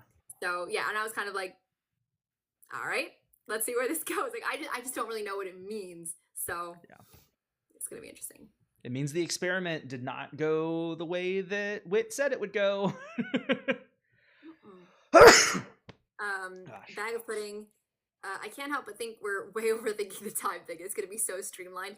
I totally agree with you. Every time I hear people with like the wild theories, I'm like, yeah, it's probably not. Like, it's usually not the craziest, wildest theories that, you know, like, you know, Syl as a Moesh. You know? It was, I summoned the best comments with that video. They were amazing. One of my favorites was like, "I don't even know you and I hate you now." I was like, this is great. This is great. One person had like, I think Mo and maybe Josh had stitched me. And so then somebody came from the stitch and they didn't know the context of like, worst sentence ever. And they were like, oh, I get it. I get it now. Put away my keyboard. For reals. For Right. reals. People can get very, oh my goodness. I had a whole argument with somebody over like one of my paintings again, somebody who was like convinced that Yasna was black. And I was like, she isn't though. Like I said, you know, she's not white, but she's certainly, and I said like the Makabaki are black. No, they just like, Yeah. other people started getting it on it. I was like, it just turned into like a whole thing. But there are people who get like their pitchforks out and it's like, you know. Yeah. I mean, yeah, And then that's just weird. this person was like, no, all of the original art she's drawn, and I was like, well, first of all, on the covers, people have complained that the characters on the covers are too white. I don't know what like original artwork you're looking at. I was like, I've never drawn her as white. Like I've always tried to draw her as true to the books, where they're like more brown skinned and they have more of a Middle Eastern or Polynesian look. But yeah, this person was not happy with me. That's wild. So it was wild. That's really strange. Eh. Yeah. It happens. All right. People have their perspectives. Yep. Which is, and it's so funny too with Brandon being like, just imagine it however you want it to sound or look. It's your book as much as it's my book. Go have fun. Yeah, and I try to be like really, I really try to be very open-minded about this, because there are a lot of artists who it doesn't really talk about what they look like in the book so much, and there are a lot of artists who draw the characters and then they might draw them differently than how they're described in the books. And I always like, let's give everybody the benefit of the doubt. Like, we want people to create fan art. We don't want them to feel like they are too scared to create fan art because they might have depicted the characters wrong. But anyway, yeah, I think to me the most important thing is just to recognize that, generally speaking, the only people that should look European-ish are like maybe Shin and maybe like some Horn-Eater folks, like sort of, and then everybody else is like, and then I mean, but she's got some Horn-Eater descent to it in the Vaden people. That's fair, it's just one of those tricky things where, like, I mean, Brandon was brilliant about it. He took the other attributes that we other in our own minds as Euro-American readers, and he gave them to the majority, and then he took the majority attributes and gave them to the other group that exists, and that's hard to remember and picture because we default. I mean, that's why I didn't think or know that Kelsier and Wax are way older than me, because you read the book and you're like, oh yeah, these are people in their 20s, right? And then you're like, wait, he's like 40 and Sazed's like 50 and all this other stuff, and your Wax is like, what? I think also, especially with Stormlight, they never say, because of what you're talking about, because they wouldn't describe them as looking Asian, because Asia doesn't exist in Stormlight. So it's more like you would have to get it from context clues where they describe the Shin as having very, very wide open Wide, eyes. childlike eyes. Yeah. And then later it was like Brandon then said, like, so I think somebody must have asked him, like, how would you, like, what, how would you compare them to a real world race? And he was like, oh, they would look more Asian. But if you're not like a mega fan, you might not have picked up on that, Yeah. So You just think the Shin have like anime eyes, and then everybody else has normal eyes, right? And you're like, oh yeah, sure, whatever. Yeah, Dev, Scadrial, by Sanderson's admission, is the only planet where people look European-ish. Yeah, I think that's fair. what about Nalthus? That one, I thought they had maybe the Highland, like the mountainy people, maybe. Like I always think of the Auster people. To be fair, I think of them as like puritanical almost, and so there is like a weird European vibe that I have for them. I'm saying like, but there's meaning. I think that like Nalthus is a bit of a mixture. Like I think like Lightsong is described as being more like tan or brown skin. Yeah. I think, but like Ciri and Vivenna are not, as far as I know. So I think like there was just more of a mix. I think like I think Scadrial is probably, well, no, even on Scadrial, like the terrorists are not white. Yeah, that's right? true. Yeah. So. Yeah. Anyway. I definitely the world is the most like Earth like and European inspired. All right, can I tell you one of my favorite? It's skipping forward a little. We can just talk about like cool moments and fun moments and favorite moments. My favorite moment from all of the preview chapters, at least like the one that just like got to my heart and made me like, oh, I love it, was Gliss inhabiting Renarin and helping him to perceive the world. Like that was just, I just loved the idea that this poor man who has been overwhelmed by the world his entire life is suddenly like has this extension of himself that's able to help him interact with the world and receive it in a way that isn't overwhelming. And I was like, that is so cool. I love that. That's really cute. Yeah, it was a nice little like Shallan and Renarin. Yeah. Some nice Shallan Renarin moments, and kind of Shallan recognizing herself in Renarin, which was really nice, and being like, why did I ever think this guy was weird? He's, a lot like me in certain ways. And also like Rlain being my spirit animal in this chapter, where he's like, that sounds like an awful lot to not mention. David, yes, we're actually talking about the most recent chapters that released last Monday right now. We're talking about chapter 31 at the moment. Yes. Here's my question. What is going to happen with Bridge 13 Teft's squires that have the bandana and the vendetta? What is your prediction? Because I have two that I think are equally likely at this point. Okay, I also wrote that down, and I just wrote like, that sounds interesting, but I want to hear your thoughts first, and then I have to like think about my thoughts. So yeah, I think there's two routes I see it could go. One is they make a huge mistake because they're focused on vengeance. Like they hear Moash is over here or something, and so they leave behind protection, and it causes a big problem. Or the alternative, and it like supercharges them towards the third ideal, and they're like, okay, we will protect Moash even though we hate him, and it takes them in the other direction. I don't know which one it'll be, but to me it's a Chekhov's. We talk about a lot about Chekhov's guns, but this feels like a Chekhov's group. You got to do something with them by the end of day 10 if you're going to bring them up here. But maybe not. I mean, it's possible it's just like hey, they do remember that Moash killed Teft and all that. I don't think so. I mean, it was the way that Shallan was like, even though I think she says she thought that was why they wore red glyph words in their arms, something about a pact relating to Moash and vengeance. Like that's, to me, that's like, remember, like that's a little bit too on the nose. So yeah, I mean, I'm wondering if this just turns into like, I wonder if this maybe goes on past book 5. Like it depends on what happens with Moash. If Moash gets away at the end of book 5, then it becomes like they're the ones who take on the mantle. Like, gets away.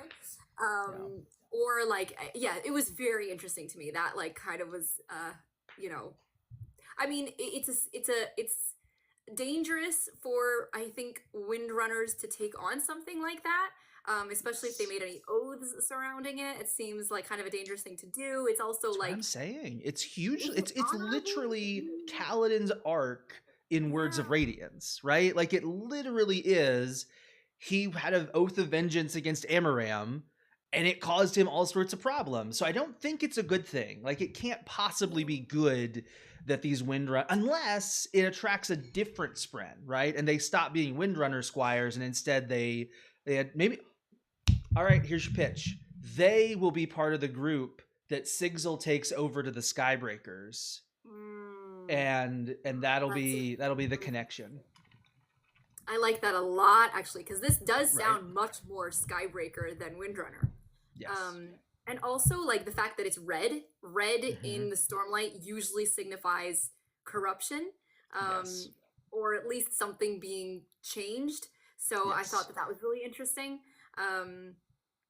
So I actually think that's a really cool idea that, like, Sigil becomes the leader of this new, because we've already, like, so that's a cool idea. That's a cool one. I like that one. I like that one a lot. That would, because I think a lot of people have wondered about that, like the idea that Moash might be connected to Sigil leaving the Windrunners, of like, oh, I've got to, I mean, because but you were about to say something. Go ahead. I was just gonna ask you. This is totally a bit random, but Isaac, is that a reference to Isaac Stewart? So it's weird, and I want to hear Brandon explain this. Isaac the Cartographer is a reference to Isaac, but this is Isaac the Windrunner. So this must be like a second Isaac that is friends with that also is friends with Brandon, and it's like, what are we doing, Brandon? Like, what? They had to specifically call out that he wasn't the Cartographer Isaac. That's funny. It's like, all right. We also had, was it this week or last week, where we have our, like, let me think. Yeah. Yes, I love this. Because we I think with Josh complained about Adolin in Rhythm of War being like, wait, isn't that the Skybreakers? Isn't that who you've been infiltrating? And here it's Rlain who's like, didn't you round the Ghostbloods up right before the invasion? And she's like, no, that was the Sons of Honor. It's like we have the character that has to ask the questions about the secret societies of Roshar, because we, the readers, need to be reminded about the secret societies of Roshar. I also love that, like, Renarin's like, when somebody mentioned something about, like, a secret society from off-world, he's like, the fused, like, no, further afield, further off-world, more, a little bit further than that. To Shallan's credit, she didn't know about the off-world part during the year when she should have told them about the Ghostbloods. So I also I loved Rlain being like, but then also there's a line at the end where Renarin's like, that's the most Shallan thing I've ever heard. Like, it's just so Shallan. It was pretty cute. Like, also the way that he was like, she like, oh, having a sister-in-law, and she like really loves my brother. Like, it was pretty cute to see, like, the two of them and see his reaction to her was pretty cute. When you think about them, like, they are each in some ways probably the healthiest family relationship they've got. That's weird. Like, that's odd. Well, Renarin and Adolin seem to be pretty good. They seem good. It just, I don't know. The reality of, like, because even like just growing up in the hard way that they had, like, Adolin was gone for a lot of time, right? Because he's off at war and all of that. So I think even, I mean, they don't have a bad relationship. Very different people. They're very different people. Adolin's like Mr. Social Butterfly, and he's like dating a different girl every week, and he's like the popular guy, and he's like the warrior. He's sort of everything that Renarin wants to be at a certain point in time. And Renarin is like a little bit, different, and but at the same time, like, Adolin has always got Renarin's back. Like, there's never a point where he tries to distance himself because Renarin is perceived as weird or anything like that. So I would say they have a pretty healthy, like, brother relationship. They do. They do. I guess what I mean is, like, it's just they feel like it's a normal, happy, healthy. Like, they didn't have they're saved from, like, growing up in that trauma, right? Like, they are able to now relate to I don't know. It's just different. Like, it's like they don't have that shared, our dad left, like, and was absent and all that stuff, and they can just kind of, like, be brother and sister now, in law together. I don't know. It was very sweet. Yeah, that was cute. Okay, another thing that I had, moving away from the Shallan Renarin stuff, there's that little interlude with not interlude. There's a little part with Navani where she's with. That's Gav. That's an important word. We can't just use it. And Chubb, yes, I agree. I love that Renarin got miniature. It's great. So the line that I pointed out says the spren that had tormented him in Kholinar Palace had been a form of completely different variety, but that didn't matter in the face of trauma. This is like sort of, we see that Gav is actually like, he has like PTSD around like spren. And I was just thinking, like, this is just further in the future. We're talking about back half.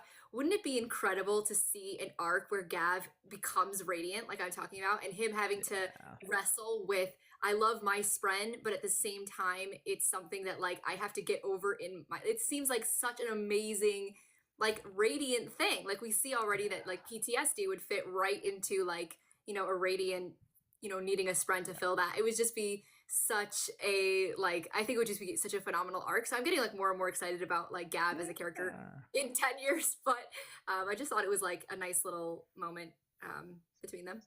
Yeah, I agree. It's so hard to see him struggling, and like for Navani to try to explain like, no, these are good spren, like they're here to help us and all of that. Yeah, and how scary it must have been for him when he's like, oh my god, the tower is a spren, like I live in like the thing that I am afraid of. And for Navani to be like, no, you know, but the tower, and she does this like really nice thing where she's like, touch it and see like it's not scary. It's grounding even, right? Like it's literally grounding him in reality. Yeah. And then I think like this was what was most shocking to me is that we get, like, we've already talked about in several streams about how many like religious overtones there are in this book, like way more than any of the other Stormlight books. But here it's like, I mean, just on the page, like I was shocked by how explicit it is, where she says, whether it's the cup you drink from, the home you live in, or the air you breathe, all of it is part of this world given to us by the Almighty, and everything in this world is alive. It's one of the ways we know God loves us, which is just so religious. I was shocked. Thoughts? I think it's been coming a long time. Navani has been struggling with like all of this supernatural revelation around her while she has been attempting to maintain her religious faith. But at the same time, she's like, but where is this like almighty out there that like, what is that? Like, now I know that there are shards, and the shards are just children like with godlike power. Like that's not what I meant when I said I was worshiping God or I was praying to God. And you know, like the specific God I was praying to is dead apparently, and what does that mean? And so I think it's what's hilarious though, this was so interesting to me, because that was like, that's her whole thing. But when Hoid says, oh yeah, this rock is just a rock, and the Shinovar people worship rocks because the rocks back on Ashen floated, and you know, they were important there, and now nobody knows why they worship rocks, she's immediately like, go tell them. Go take away their religion. And I'm like, what are you talking about? You've been so frustrated this whole time. It's just, it was very interesting. I did notice that also. I mean, I think like also, it's funny because she still says Almighty. So I was like, what exactly does Navani believe? Because she's clearly still believes something. But then she has this whole, then like right after this, she's thinking like, well, Dalinar, if he takes up honor, he's not a god. He's just holding power, but there's still like a god out there. And I'm like, what do you believe, woman? Like, what exactly are you, you know, but she might be struggling with it herself, which I thought was really interesting, because I remember, like, was it like last week or 2 weeks ago, we talked about the concept of like, when we were talking about the Seth flashback, and we were talking about, you know, like inconsistency within religious communities and stuff like this. So it's just really interesting stuff that he's tackling, like all of these different, and then of course like Yasna has her own beliefs, and so it's all like really, I just found it really interesting. But I was also kind of like, wow, this is gonna really, I think this is gonna like kind of annoy people who are not expecting it to be as like in your face. But so I was just like, okay. I mean, again, I think it's because it's from a character's point of view, and this is a very religious character, so it doesn't feel like Brandon preaching to us, but I was still pretty surprised. Yeah, I think that's the brilliant way that is Brandon, is when, you know, an atheist reads Yasna, they're like, oh yeah, this is legitimate. Like, this is a great way to express it. Or an atheist reads Sazed and his struggling with faith, they're like, yeah, I've been here. Or an agnostic, you know. And then if a religious person reads Navani or reads says it also at different times in his progress. It feels authentic, even though Brandon is not an atheist and an agnostic and a religious person. But at the same time, I think he's a person, like, as you listen to him, who has gone on journeys where he like deconstructs some things, and like so he just, yeah, he does a great job of never making it feel didactic. It never feels like he's wagging his finger in your face. Yeah. But he's still bringing you really good things to think about. And this is like the most theological book of the Cosmere so far. You have Odium and Cultivation having a whole theological discourse about the problem of evil and all these things. And then Navani continuing to try to have faith, but also, like you said, her husband is about to become God, or as Chubb says, no, back up. Yeah, as Chubb said, Gav is gonna have his granddad or grand uncle become God, and it's just like grand uncle Pa, I guess technically, sort of. He calls him Grandpa, so yeah.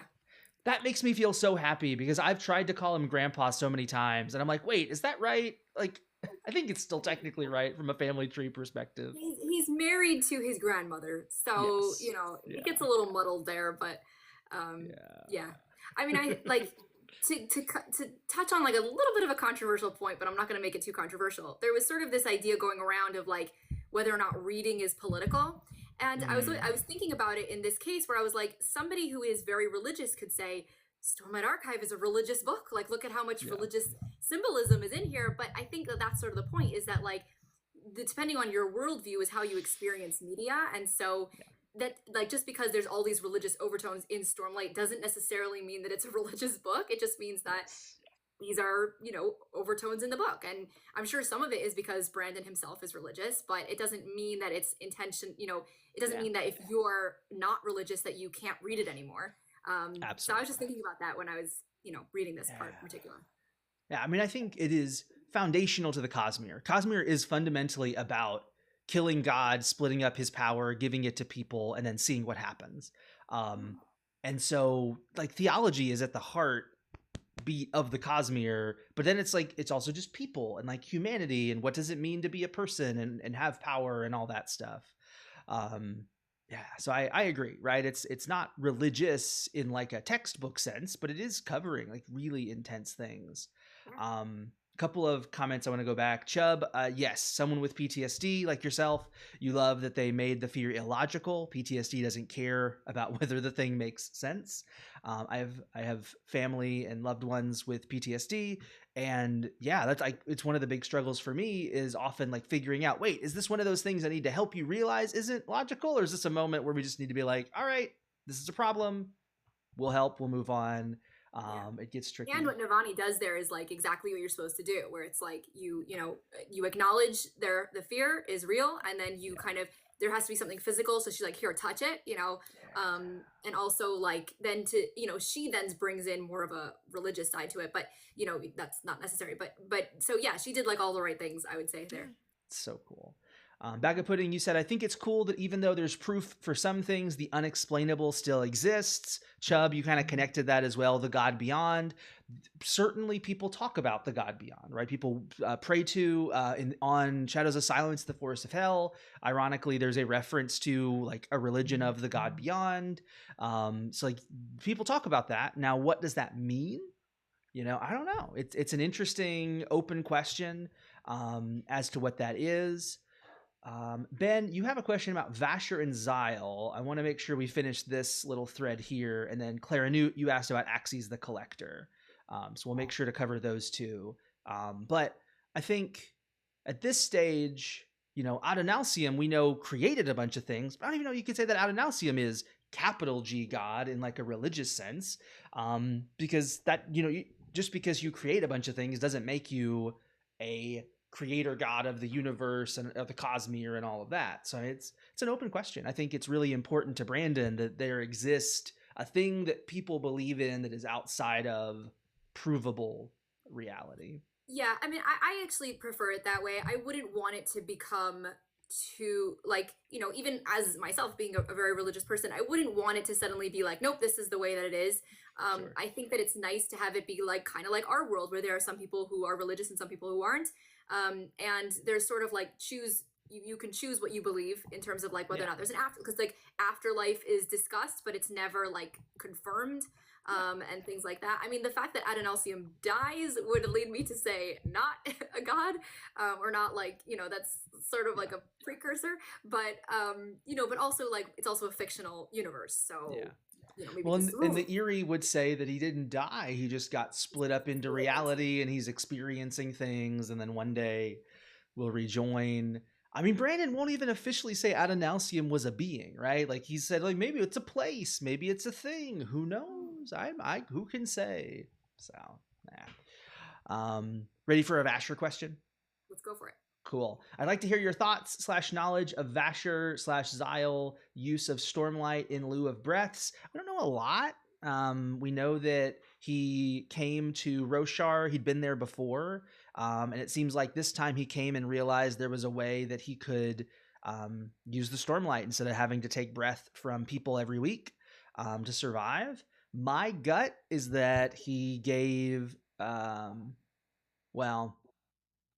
gut is that cultivation was involved, or the Night Watcher was involved in some way. That helped him figure out the hack to be able to do it. But he's also a scientist, so I wouldn't put it past him to have like figured it out on his own. I think both maybe he's sense. Just going through the breaths that he already has. Like, do we know for sure that he's using Stormlight to sustain himself? Not on page. Brandon has said it. Oh, okay. Yeah. We definitely see him using. I mean, he has the whole fight with Kaladin where he's awakening the cloths. So that must be. I mean, unless he's using Stormlight to do that, I think he's just using breaths there. Yeah, I think the idea is that he basically can keep his breath reserve at the same and just use Stormlight to fuel his divine, because he needs the divine breath to be refueled every so often. And then this way he's not having to deplete that and not needing new infusions. Clara, you asked about Axes the Collector. I've read that interlude twice. Still have no idea. My gut is that it's primarily there to tell us where the heralds are and to give us an idea of like what's going to happen with the heralds a little bit later, and to let us know about the thief that was with Shalash before and now he can't be seen. Like that's in some ways even weirder than. Have you read this, Chandel? The Axes the Collector? Yeah, the new one. Yeah, it's one of my favorites. Oh, it's so interesting. Mm-hmm. You're talking about like the one that's in like whatever book. Oh no, is this a new one? There's a new one.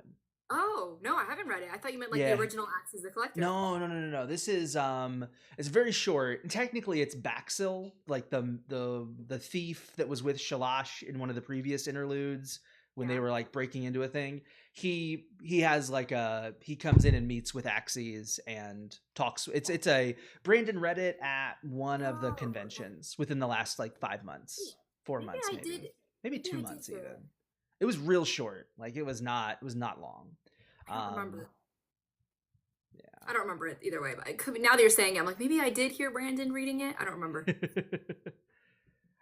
Fan X, right? Yeah, Jason, I think that's right. I would have to look back to see exactly where it was, but let's see. We talked about Wit certainly seems to say that Shinovar is worshiping stones for no good reason. I don't know if he's been to Shinovar in the last 5,000 years, so maybe he's wrong, but that was very interesting to me. Right. It depends on like we still don't really know much about the Shinovar religion. Yeah. And exactly what the stone represents. Like, is it just that stones are holy to them, or is it that they like pray to the stones? Like, we don't really know. Because I can certainly think of things like from my own culture where we do things and it's like, why do we do this? I don't know. It started 2,000 years ago. Somebody started doing it, and now everyone just. Yep.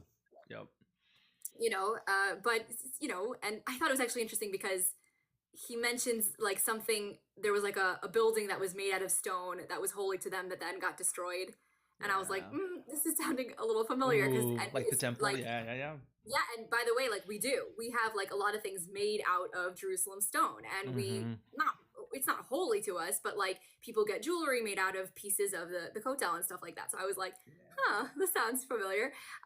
But yeah, so I think like I wouldn't say that it's like going to disprove their religion or anything. It depends on what, and they might say, well, we still consider it, it's a Yeah. piece of the past, and so we still, want to revere it. But I don't know. We don't know yet. So Do you want to hear my theory on it? go for it. So my thesis, we know that Ashen, one, I will be like, I don't think it's gonna happen, but I will be so sad if they're not called Shin people, because someone's like, oh, that's Ashen over there, like Ashen, which Brandon has said that's not connected. I think that's so garbage. Like, how do you have a planet called Ashen, and then the region where the people that from Ashen came over, Shinovar, Ashen, Ovar there. Anyway, there's so many, like, the pun is just, it's right there. Anyway, Fair. it's not English, so I'm sure it doesn't work in Spanish and all the other languages that exist. But that's not the theory. The theory is we know that Ashen had floating cities, and so my presumption is the rock is in some way connected to how they floated, and so you bring the rock and you're like, you remember, oh yeah, this rock is what kept us floating above, the Ashen world for all those years. And so then you revere rock, and then also you're not allowed to cross the mountains, and so the mountains are made of stone, so it's like, hey, you can't ever touch stone, and you get those two things together, and now 5,000 years later, stone is revered and holy, and there's a spren in the stone, even though we never see a spren come out of the stone. So I kind of don't think there's actually a spren in the stone. I think it's all superstition at this point. It's also funny that Navani's like, well, go tell them. It's like, well, you had your religion disproved to you, and you're still believing it. You didn't well, like it. Yeah, like, what makes you think that they're going to abandon 5,000 years of tradition because some guy shows up and is like, I was there. Like, they're not going to, just the same way that you didn't give up on the Almighty, even though there was like real proof right in front of you. Oh, So. yeah. Oh, yeah. Let's see. And yeah, everybody, I agree. I think absolutely I think we're gonna see them arrive. Like, that's where they were trying to get to. Now, whether they'll arrive there or not, who knows? But it's possible. Yep. Let's see. It is fun to see them realize how old Wit is, that he was alive for the migration from Ashen. Yeah. They're like, wait, what? But I feel like every character has done this of like realizing, oh, he's ancient. So I'm kind of like, all right, this is now Navani's turn. She's being like, wow, That's funny. Yeah. I'm going back through the tethering, the like, oh yeah, everything's gonna be fine, we'll just jump in and jump back out, which, as I read, like, even back when they first came up with the plan, they were like, hey, we're only gonna go in for a minute. I was like, nope. This is not gonna go well. This is not gonna happen. I mean, the original plan was sort of shaky anyway. It was sort of like, we're going to drop you into another time and like hope you get back before the 10 days are over. Like, it was never a very concrete plan. Well, the clock, I think, was the helpful part, right? Like, they had a clock that was going to be synced up with our world, so they could, in theory, cut it off early. So also, like, are they now, have their physical bodies disappeared as well? The last line is their tie to the physical realm disappeared, right? Yeah, I know, because there's this whole, like, it's actually, I really would love to do like an art piece of this where Navani's like reaching for the, like, and she's like, it's calling to me, something, I can hear the tones of Roshar, and there's this like really nice moment where like Dallin and Navani like holding hands, they're gonna go off on a journey together, and like bam, it's like, their connection to the physical realm vanished, and something came rushing toward them. Power, wind, and screams. Yep. Definitely Quite the cliffhanger. We don't know how many more chapters, we don't know interludes, we don't know what they're doing. What if that's the last sentence for day 2? It's like, all right, interlude time.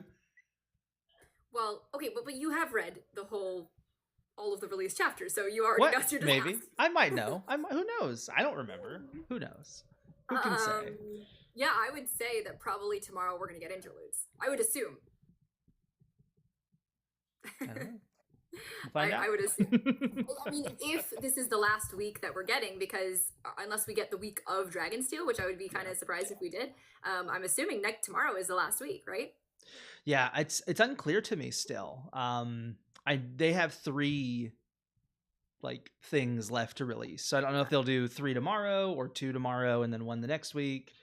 What do you mean no Wind and Truth spoilers? Ben the World Hopper, that's all we've been talking about. Oh no, you should leave, man. It's funny. Jason, do I think Ishar will be needed to bring them back from the spiritual realm somehow? It's possible. I feel like Jason or Ishar will stay over in Shinovar, but I don't know. I could see it.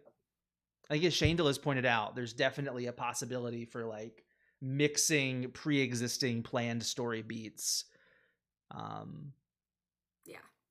Also, Bag of pudding. Ben the World Hopper, leave, dude. Danger, danger. Yeah. Yeah. That's funny.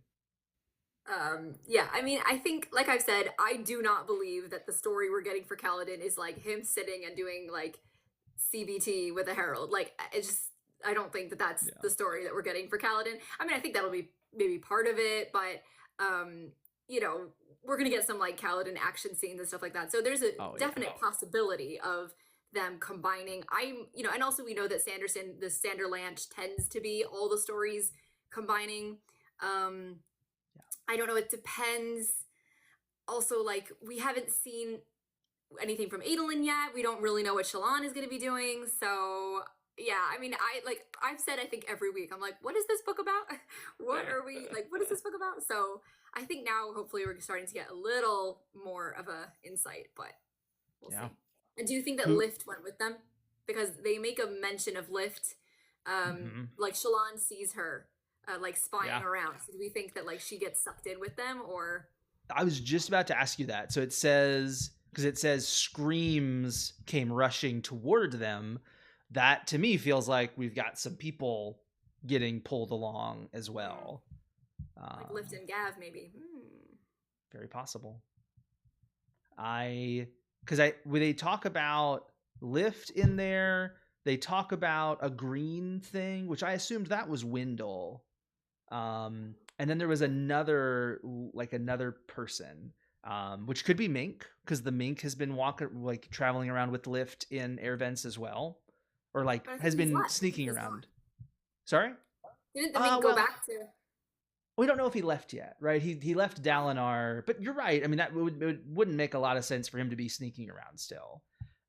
So yeah, I mean, Gav is the best guess that I've got as to who would be with Lift still sneaking around. Gosh.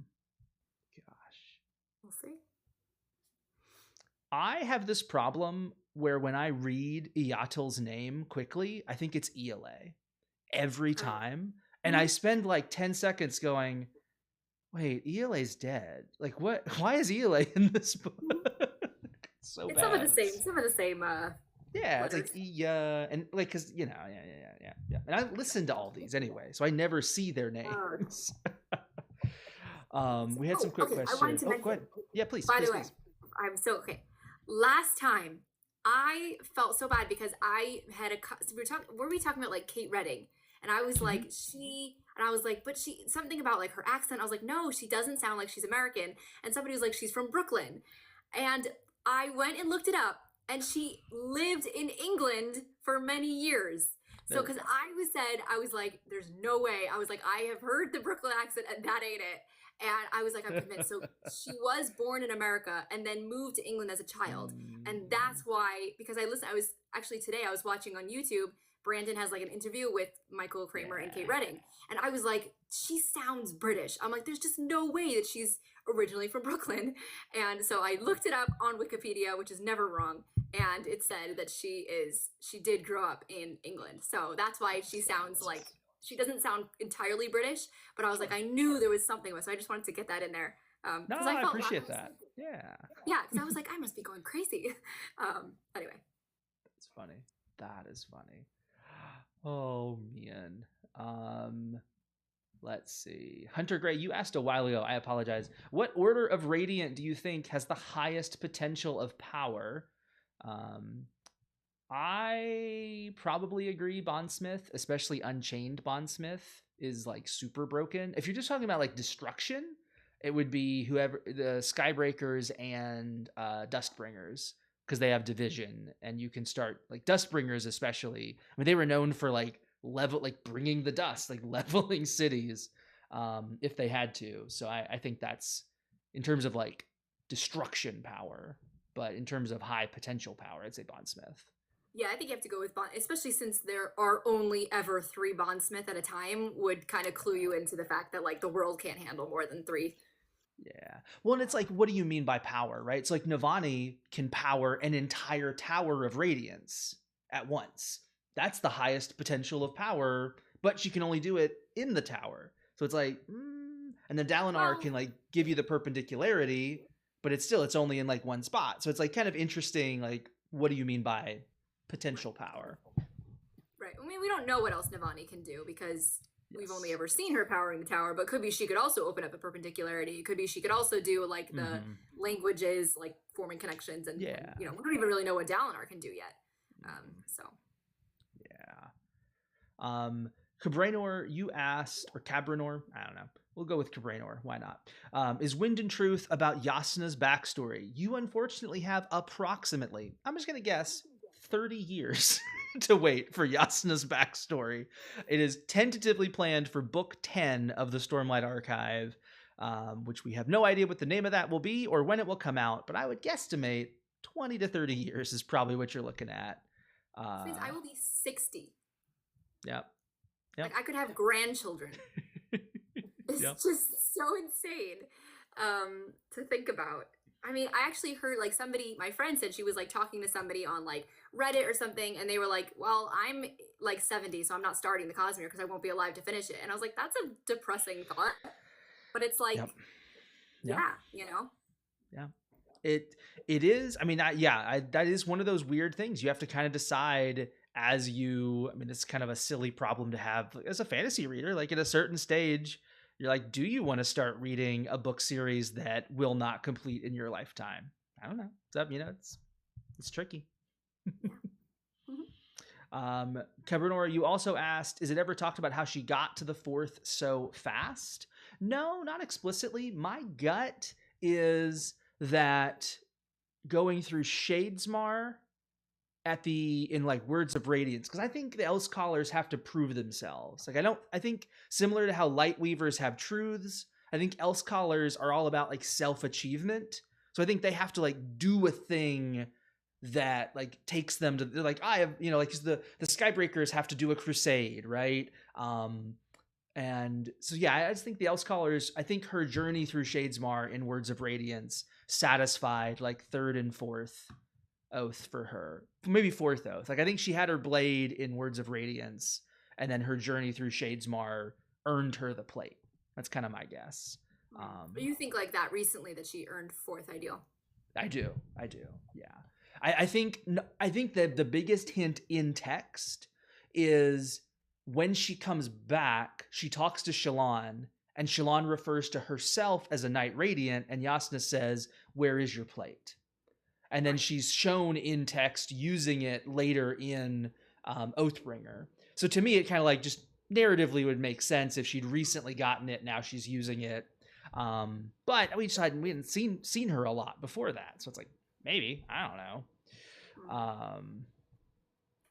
Gotcha. Let's see. This book is going to be Szeth's flashback book, though, also, which super happy about. I would be very upset if I had to wait 30 years for Szeth's flashback, but I'll be upset about any of them having to wait that long for their flashbacks. I'm like, can you just release the flashbacks now? Just like tell me their story. Yeah, I mean, I think in my head, I'm just sort of like, it's so far in the future, I'm not even thinking about it. Like, it's just, I'm more like, let's enjoy what we have now, and we'll worry about that in 30 years. Bag of Pudding, you said, be all gray. Yeah. I'm getting a couple. My wife has like pulled them out. She's like, you got some silver in there. I'm like, cool, that's fun. Let's see. A Bag of Pudding said, what if Navani can move the tower? I love that idea. I think it's very possible. Especially if we think about like Elsecallers and Oathgates and all those things, it absolutely feels doable. I still love the idea that it'll become a spaceship at some point because it's got atmosphere, it's got gardening, it's got all the things you need. I think Brandon has talked about this though, and he's basically said the amount of energy Yeah. that you would need is like impossible. Two perpendicularities, maybe. I don't know. We'll see.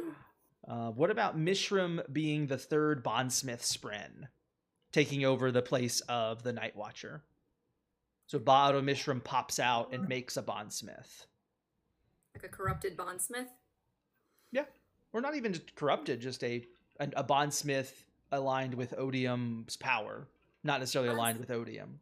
Well, I mean, but they're not like the unmade are the same thing as the super spren. Like as like are they the same? Yes, I mean they were going to do that to the sibling, right? So if the sibling had been unmade.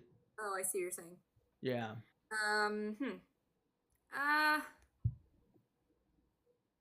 mean, anything's possible. I never thought about it, so maybe. Yeah, I wouldn't hate the idea of maybe even a fourth or like the third bondsmith to happen. I could see that happening. At this stage, I don't see the Night Watcher forming a bond with anybody. It just feels way too like we haven't seen them interact with anybody or anybody moving towards it. Yeah.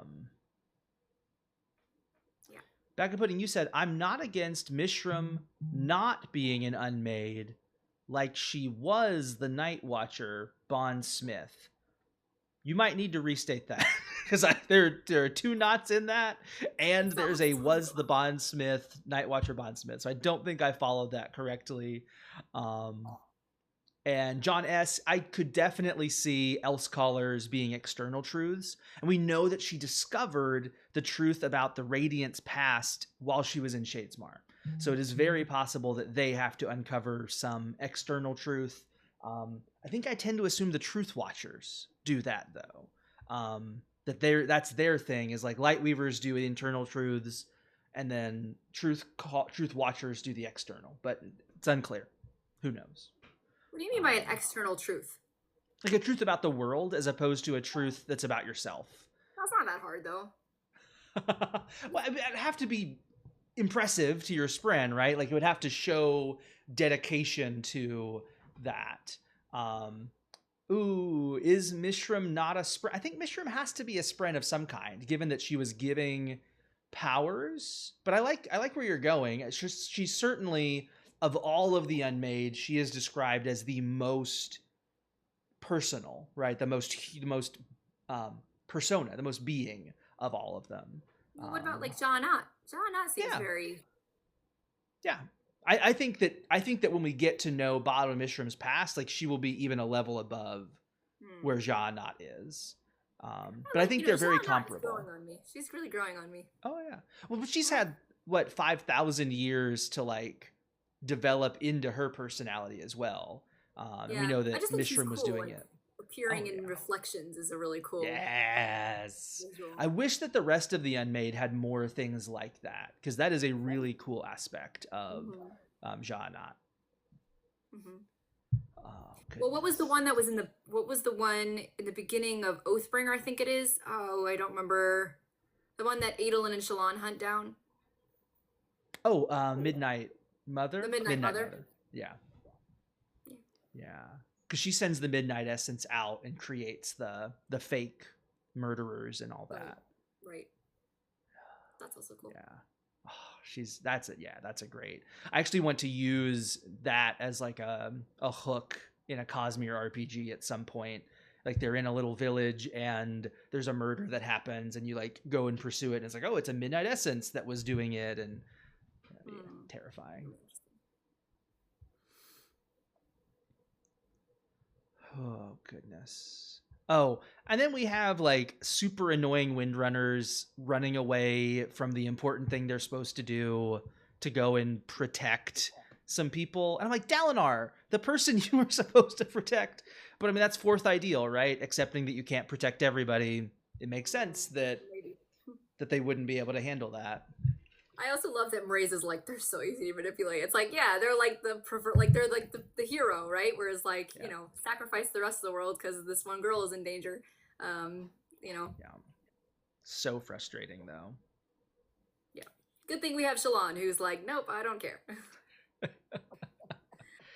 Yeah, it is interesting to see like the Radiance just falling back into the like, well, those silly windrunners, they're cultish and they're crazy. And Bag of Pudding says, Maraise threw the proverbial tennis ball for the golden retrievers. Yeah, that is kind of how it feels. He also says, like, have you ever seen a perpendicularity collapse on itself? Yeah. I don't know what that, like, is that what happens here? Is that the perpendicularity collapsed? And so, like, all of this is just very, I don't really get any of it. I mean, in general, like, these 2 chapters, I was like, this is a lot of stuff for CJ to talk about, because there's just a lot of, like, stuff that I don't understand, like, all of the, like, mechanics of everything and the way that it works and all that. This was, like, heavy in these chapters. So... No, you're not wrong. I mean, like the last 4 chapters with Renarin's visions, and then now whatever happened with it. I mean, so it's anti-Stormlight hitting a perpendicularity, which seems to be filled with the Stormlight investiture. Theoretically, that's going to cause the explosion. Dalinar seems to be implying that things are being pulled in, which kind of makes sense. Like, energy that explodes might also, like that kind of like explode outward then pull inward kind of thing. My gut as I read it is anybody like this is like you can get in before it fully closes, but who will be in there? I don't know. And what exactly does that mean? Like, are they now in the spiritual realm? Seems like it, right? Like that seems like that was the goal, was to, because the whole warning was don't let yourself go all the way in. Otherwise, you could get lost. And so it seems like if you don't try to stop yourself from going all the way in, you go all the way in. And do you think that that's like, let's do predicting for the rest of the book now? Yeah. Is that the rest of the book? Is that, Dalinar and Navani are wading through the spiritual realm trying to get out? It really seems like it, doesn't it? Yeah. It really seems, and that's why I'm saying, like, I don't know how time's going to work. Because if the rest of the book is told day 3, 4, 5, 6, 7, and their time isn't passing the same way as Kaladin's time, like, do we get it spread across? I don't know. I wonder if this is how we get all of the information that we need before the big last fight before the Contest of Champions, in the same way that, like, a lot of series do this. Like, I bring up Harry Potter a lot, but the sort of like the 6th book where all of the backstory for Victoria is explained. Yes. It's a great analogy. That's sort of what this is, where it's like, we need to know all of the history here, and it's way more interesting for us to experience it with these characters rather than just characters talking about it. Is that what their story is going to be? Is it's going to be in the purpose of it, meaning is that it's explaining a lot of stuff to the reader that we need to know before the end of this arc, and before the Contest of Champions. It seems like that's what I would assume. Seems very likely, right? Yeah, which I can see how that would annoy people. Because if your favorite character is Dalinar, and then he spends most of this book wandering through visions, I could see how people might not enjoy that. But, so... Yeah, that's fair. It's what I'm looking forward to. I want to see him journeying and figuring out, do I want to become Honor? Like, he's starting off with the current plan of become Honor. The Stormfather was like, hey, you shouldn't do that. You're ruining everything. Cultivation is tugging him in that direction. It's like, maybe that means I shouldn't do it. So I don't know. I at minimum, I think it's a couple of days with him in that position. And it wouldn't shock me if he doesn't come out until right in the nick of time. Kind of similar to Kaladin and Shallan and Adolin being in Shadesmar right until the part 5 of Oathbringer. Also, like, wouldn't it be incredible if, like, Dalinar and Navani go on this spiritual journey, quote unquote, right? No pun intended. Literally. They, like, learn all these amazing, like, secrets of the Cosmere, and they learn all the amazing history of Roshar, and they go through this, like, metamorphosis, and then everybody else is, like, panicking, being like, we just lost our champion, 10 days, and then they, like, arrive, like, bam, like, right as it's supposed to start. Like, that would be pretty cool. So... yeah, and I mean, Claren Root, like, I'm not, listen, Dalinar's not my favorite character, but I wouldn't say that means that Dalinar stuff's not going to be good. I just think that, like, maybe it's not going to be as action-heavy as people who love Dalinar might want it to be. So. Yeah, I think that's very fair. Like he's not. I mean, and they've been foreshadowing that he's not the general. That's what Rhythm of War had, right? Like there's that part in Rhythm of War where he leaves the battle to go and talk to Ishar. Like he has been recognizing, I have to learn how to do bondsmith things because I have generals. I have people who can lead my armies. Me and Navani are the only people who can bondsmith. So we got to figure this out. There is the perennial conversation about Adolin and Maya happening in the chat right now, so we should acknowledge that. This comes up once every stream. I'm pretty sure. Like, yeah. We're both pretty much in agreement about how we feel about that. So why don't you go ahead, CJ? Yeah. Cabranor, you were the one leading the charge here, so I want to acknowledge you. We do think that something will happen with Adolin and Maya. We've already seen pieces of it. I mean, Maya's talking. Maya's able to have coherent thoughts and like answer questions and ask questions. So there is a bond happening, and I would not be shocked if it ends up being a non-Edge Dancer bond, but instead a bond with Maya that gives both of them improved something. We already see that Maya is getting improved cognitive function. She's getting pulled more and more into herself. And so I think the big thing to watch for is just like, what does that do for Adolin? How does that transform him? He's always been a listener. He's always been somebody who listens and remembers the forgotten and the ignored. And so I also would not hate it if he became an Edge Dancer. I just think they're on a route to something more and different than the modern Edge Dancer bond. Yeah. I agree. Yeah. I would say it's been a while since we've had an Adolin chapter, and I am missing my golden retriever. Yeah. So I hope we get some good Adolin stuff soon. I mean, I'm assuming not in this. I'm gonna have to wait until the book comes out, but I'm missing Kaladin and I am missing Adolin. Yeah. So it's been a lot of Shallan. We've gotten a lot of Shallan, which I'm sure makes some people very happy. And I will say, like, I've had some of it I've enjoyed, some of it I have enjoyed less. So, but I'm ready for some awesome Kaladin stuff. Yeah, some chill chapters, as they say.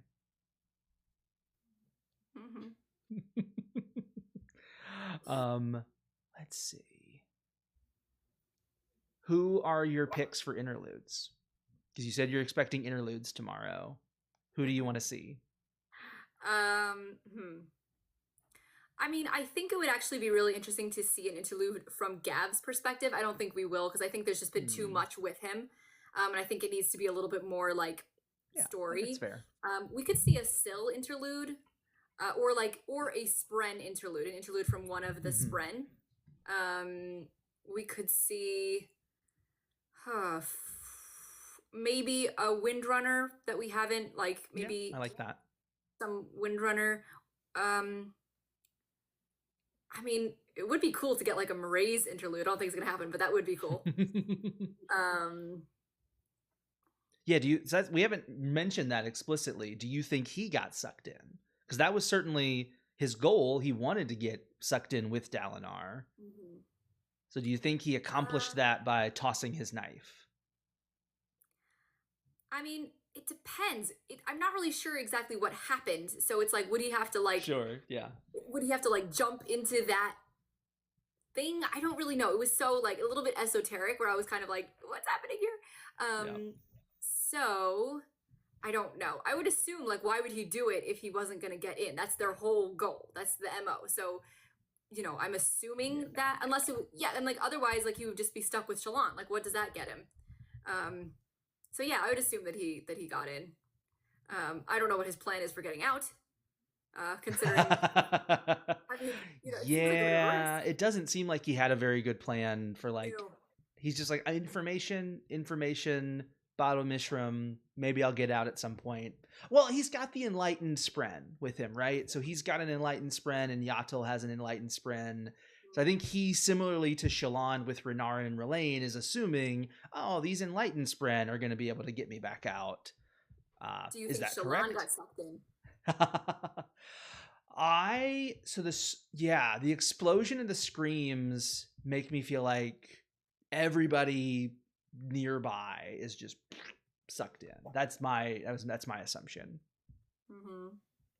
Yep, because she even leaps for it. Yeah. So I think you had to be further away and or trying to get away when it happened, which she was not doing. Which actually would make sense for the like the what's it called? The description of the book sort of talks about Shallan being in the spiritual realm. So yeah, that would make sense here if she gets sucked in as well. So then we have like Shallan wandering around the spiritual world, whether or not she then meets up with Dalinar Navani, and they're like, you got us into all these problems.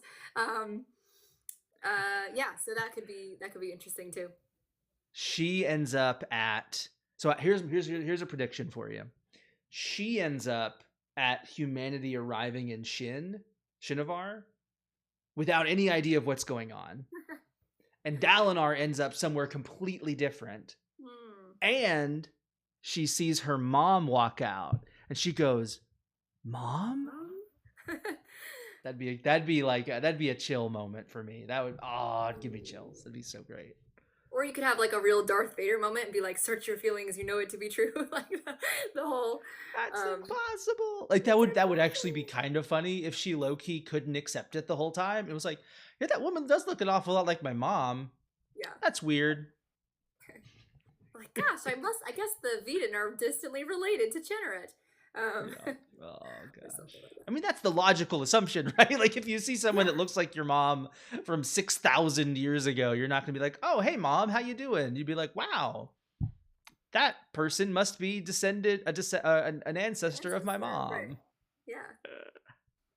Exactly. Gosh. By Arjun75 and Bag of Pudding are saying, what about Wit? Will Hoyd end up getting sucked in? Because we know he was nearby. There's a good chance of it, yeah. I mean, the thing about Wit is that he tends to weasel out of situations, so there's always a possibility that he's like, that he doesn't get sucked in. Why would I stand that close? That's foolish to stand that close to a perpendicularity. Yeah. We do know he's scared of it, right? So he certainly wouldn't do it without a really good plan. Right. He says something like, "I don't know how to do this. I'm sort of like, I've always had to do this when I'm at like the pools, like the Lantris, and he's like, I'm sort of like the one that got away," which I thought was actually really interesting, and it kind of shows like, is Wit afraid of death? Because he's been he's sort of like, he says like, I'm the like, where does he say it? Hold on, let me see if I can find it.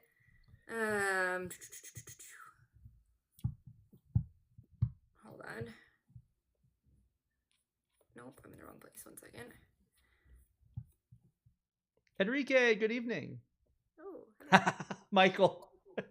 Michael asks, will Adolin heal his friend and become an edge dancer? We just had a great discussion about that.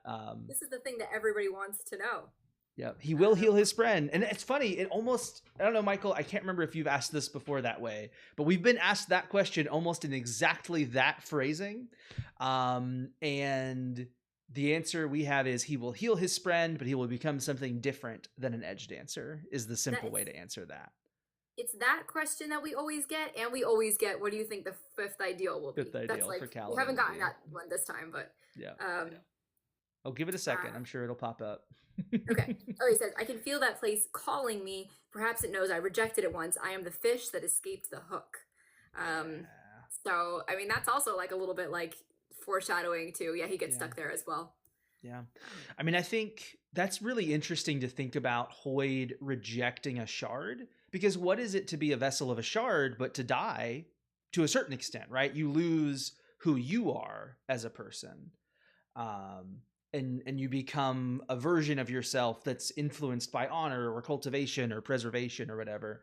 So yeah, it's kind of a different version of death in some ways. I think also, I think what like Hoyd says, like the reason why the other shards hate him is because he didn't take the power, which is like a very human thing to want power, but also now he's more free than any of them. Like they took power, but it ultimately like trapped them in a certain way. Itty bitty living space. Yeah. Phenomenal cosmic power. Itty bitty living space. John S says, I'd like a Terravodium interlude. I think that's really strong money. I mean, we had one in day one's interludes. It makes sense to me to kind of check in with Odium as we go. I'd have to go back and look. Taravangian and Szeth might have the most interludes out of all the whole series. Because they'll have multiple in multiple books. That makes sense. So I think they probably have the best argument. Byargin says, will little Gav be the champion, or is it a red herring? It's not a red herring. It's not a thing. It's like not even like a red. He wants to play swords with Grandpa, Shandel. Yes, what is a duel but a what is a duel of champions but playing swords with Grandpa? I don't mean to come down on you, Byargin. This is another question we get asked a lot. But, I think just like in order for it to be a red herring, it would have to like be something that like seemed very obvious and then was changed. I don't see this being obvious. Like it to me, this would just it would just be a cop out, or just like it would be a random choice. It would be a huge letdown to be like, well, I got away with it because of a technicality. Yeah. Same thing with the Adolin thing of like Adolin being the champion. No, it's not a red herring. Just because he's angry at his father doesn't mean he's gonna join Odium. Byargin points out they want to play at the top of the tower. And then Bag of Pudding says, my favorite kind of playing is to the death. Yeah. I will say, reading this chapter, if Gav gets sucked into the spiritual realm, he can pop out like an adult, right? Who's experienced all this stuff and is even more PTSD because he's like, what's happening? Oh, God, this poor kid. Yeah. I mean, honestly, I think that what I said earlier in the stream of Gav becoming a Radiant and his struggle being, I was tortured by Spren and now I have a Spren, and how do I bridge that, and how do I have a close relationship with this being that scares me, is much more interesting to me than him randomly joining Odium for no reason. So. Yeah, I'm with you. I think the trick is like, one, he would have to experience a lifetime, like somehow get stuck in the spiritual realm and see all of Rosharan history, because he's a 5-year-old who's now going to be shaped by this other version of history that he's like, wait a minute, actually it's Honor's fault that all this happened to my dad, so I actually want Odium, I want to help Odium kick these people's butts and all that. I don't know, I still don't like it. I don't think it makes any sense, but this was the chapter where I'm like, all right, maybe if you stick him in the spiritual realm and cook him for, time dilation years, then maybe, that'd be interesting. That at least would be interesting to me. Right. Is there a possibility within the spiritual realm to go into the future? Like, could we potentially see... That's a good question. Like, let's say Dalinar and Navani go into the spiritual realm and they see the outcome of the Contest of Champions and then realize, we can't do this. We have to lose. Yeah. Like, that could be really interesting too. So you can't... So what I think Brandon is setting up is that you can visit the actual past because it has an echo of what was contained in the spiritual realm. But the future is always probabilities, right? Because like when shards look into the future, they're not seeing what is. Like they can't see what is in the future. They can see what might be. It's like Renarin has because Renarin has that great line from the last chapter where he says, the future is just the lie that happened, right? Or the lie that came true or something like that. So to me, that indicates that we have like a present in the Cosmere, and like as you're going along, the Cosmere is now this many years old, and you can experience all of the past in the spiritual realm, but you can't go into the future because the future hasn't happened yet. And so that's how you avoid like, well, then why doesn't Kaladin from the future come back to the past, right? And like tell us something and those kinds of things. I think that's what he's doing with it. Right. I don't mean so much like that, like people come back from the, this gets really confusing because like if, let's say, look what you're talking about with Gav. So Gav grows up in the spiritual realm and he's now like 15, let's say, and then comes back to the physical realm. Yeah. Is that him coming from the future? Or is it him like, so it's time dilation, right? So you can have him experience 15 years while everybody else experiences 5 days, perhaps. So not like, because I kind of like those kind of. This is sort of like gets into like Loki, the Yeah. Loki series, like the whole Yeah. idea of the time loop. I kind of really like stories like that where it's I love those. I just love kind of, and those. so I'm like, that would be cool to be like, I love it when you get like a character that then comes back and is like, I saw how this goes. We need to try something else. That story always works for me. I had a dream like that. I've actually had several dreams like that where like literally I will live a portion like years in the dream and I'm like, nope, we got to go back. And I like literally will go back and like then redo assess. It's just, So those are some of my favorite stories. That's called lucid dreams, I think. And it's really rare. It's like, it's very, very rare. And like some people, like I think Brandon says he has it all the time. Are you saying like you are actually able to like consciously go, nope, I'm going to start again? Well, part of it is in the fiction of the dream, it exists. Like I can't do this in every dream, but in certain dreams, like I will know, oh, I have a superpower, and my superpower is I can go back in time.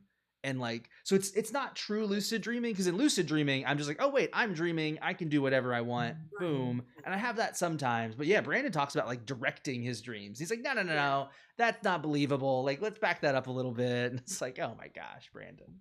That's really cool. I have sort of the opposite thing where like my dreams are so hyper realistic that I'm not aware that I'm dreaming. And so there will actually be things that like, then when I wake up, I'll be like, my family will be like, that never happened. I'm like, that was a dream. Like I'm really like, I really can't tell the difference between dreams and awake sometimes, which is frustrating. I have what I refer to as really lame lucid dreaming moments, because I will have these moments where I'm like, wait, I'm dreaming.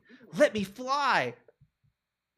And like literally that is what will happen in the dream. And I'll get a foot off the ground. And I'm like, this is the lamest lucid dreaming on the planet. What is happening? I am like hoping for a lucid, like my dreams are all like really boring. It's like getting up and getting dressed. Like, so then there's also like possibly some like issues of how I go in and out of REM. So I'm like, I go in and out of REM really, really, really fast and not, so I wake up feeling extremely tired. And so I'll have these dreams where like I'm going through like an entire day and it feels very real, and I wake up feeling like physically tired because I've already done all the things. So it's like a whole thing that I'm supposed to be dealing with that I will eventually deal with someday. Wait a minute. You were telling me you have to know yourself to be known by people or something like that. So yeah, I think next step is like heal or something like that. I don't know. That's a process. Are you familiar with Junji Ito? No. So they are a manga writer that is like the horror manga writer, like the capital T. And they have a horror story where there's a person who's a hospital patient, and their thing is every time they sleep, their sleep lasts 8 hours, but every time they sleep, it for them lasts longer. So at first they're like, Doc, I was asleep and it was a week. And then it's, I was asleep and I lived a month. I was asleep and I lived a year, 5 years, 10 years, and then they wake up and they're like, I just did that. Like I lived 100 years last night in the time from like 8 p.m. until 7 a.m. And it just like they eventually like wither away into ash or something. But like by the end of it, they're like, I just experienced 1,000 years of time alone in my sleep. And it's horrifying. Yeah, I mean, I wouldn't say that it's that extreme for me, but it's sort of like that. Like I will experience like an entire 24 hours and then I wake up and I'm like, I have to do that all over again. And so it's not like I'm not actually, the reason why I'm tired is because there's something wrong with the way that I go in and out of REM. Like obviously I'm not physically doing anything, so I can't be tired, but I just wake up and I'm like, I'm so exhausted. I can't believe I have to do that whole day again. So miserable. I do have quite regularly actually your licensure isn't valid because you missed this one random class that you didn't take, and now you have to go back in the middle of your normal life and also pass this class somehow. That one comes up way too regularly. I'm sure like when we get closer to Dragonsteel, I'll start having the you missed your plane, or you didn't pack the thing you needed to pack, or I think I've already had some dreams about Dragonsteel where I was like, wait, that's it? That's all I had to do here? Like, that's typical stuff. But that's funny. That's funny. I love Bag of Pudding says, I have work dreams all the time where I just like make a to-do list. That's great. It's brutal. Michael asked us, how did Sigzil start his adventures? Will we find out in Stormlight 5? I think it's a struggle bus for 10 days to get us there. I think that's a Stormlight 6 through 10 plot line. I wouldn't be shocked if it happens. I think he leaves and then comes back to do Skybreaker things in book 6 through 10. But that's just kind of where I'm at with it. I just don't see, like, considering where we know Sigzil is right now and where we know he ends up in Sunlit Man, it just seems like 10 days is too short of a time to get there. So yeah. How do you go from leading the Windrunners to leading the Skybreakers to leaving with the Dawn Shard? That feels like a lot. But Brandon has surprised us plenty of times, so it's always possible. But I don't think so. Not for this one. I think it's about that time for me, if that's okay. Okay. Any last thoughts? What? No, we're good. No, I don't think so. I mean, I'm excited to see what happens tomorrow. Are we planning for next Sunday? Because next Sunday is holiday weekend. I'll be here, but just wanted to make sure. I should be fine. I will connect with you on Discord, because I think I'll be back, and I don't really foresee any reason why we couldn't do it. Sounds good. Awesome. Alrighty. Cool. Good night, everybody. Boop.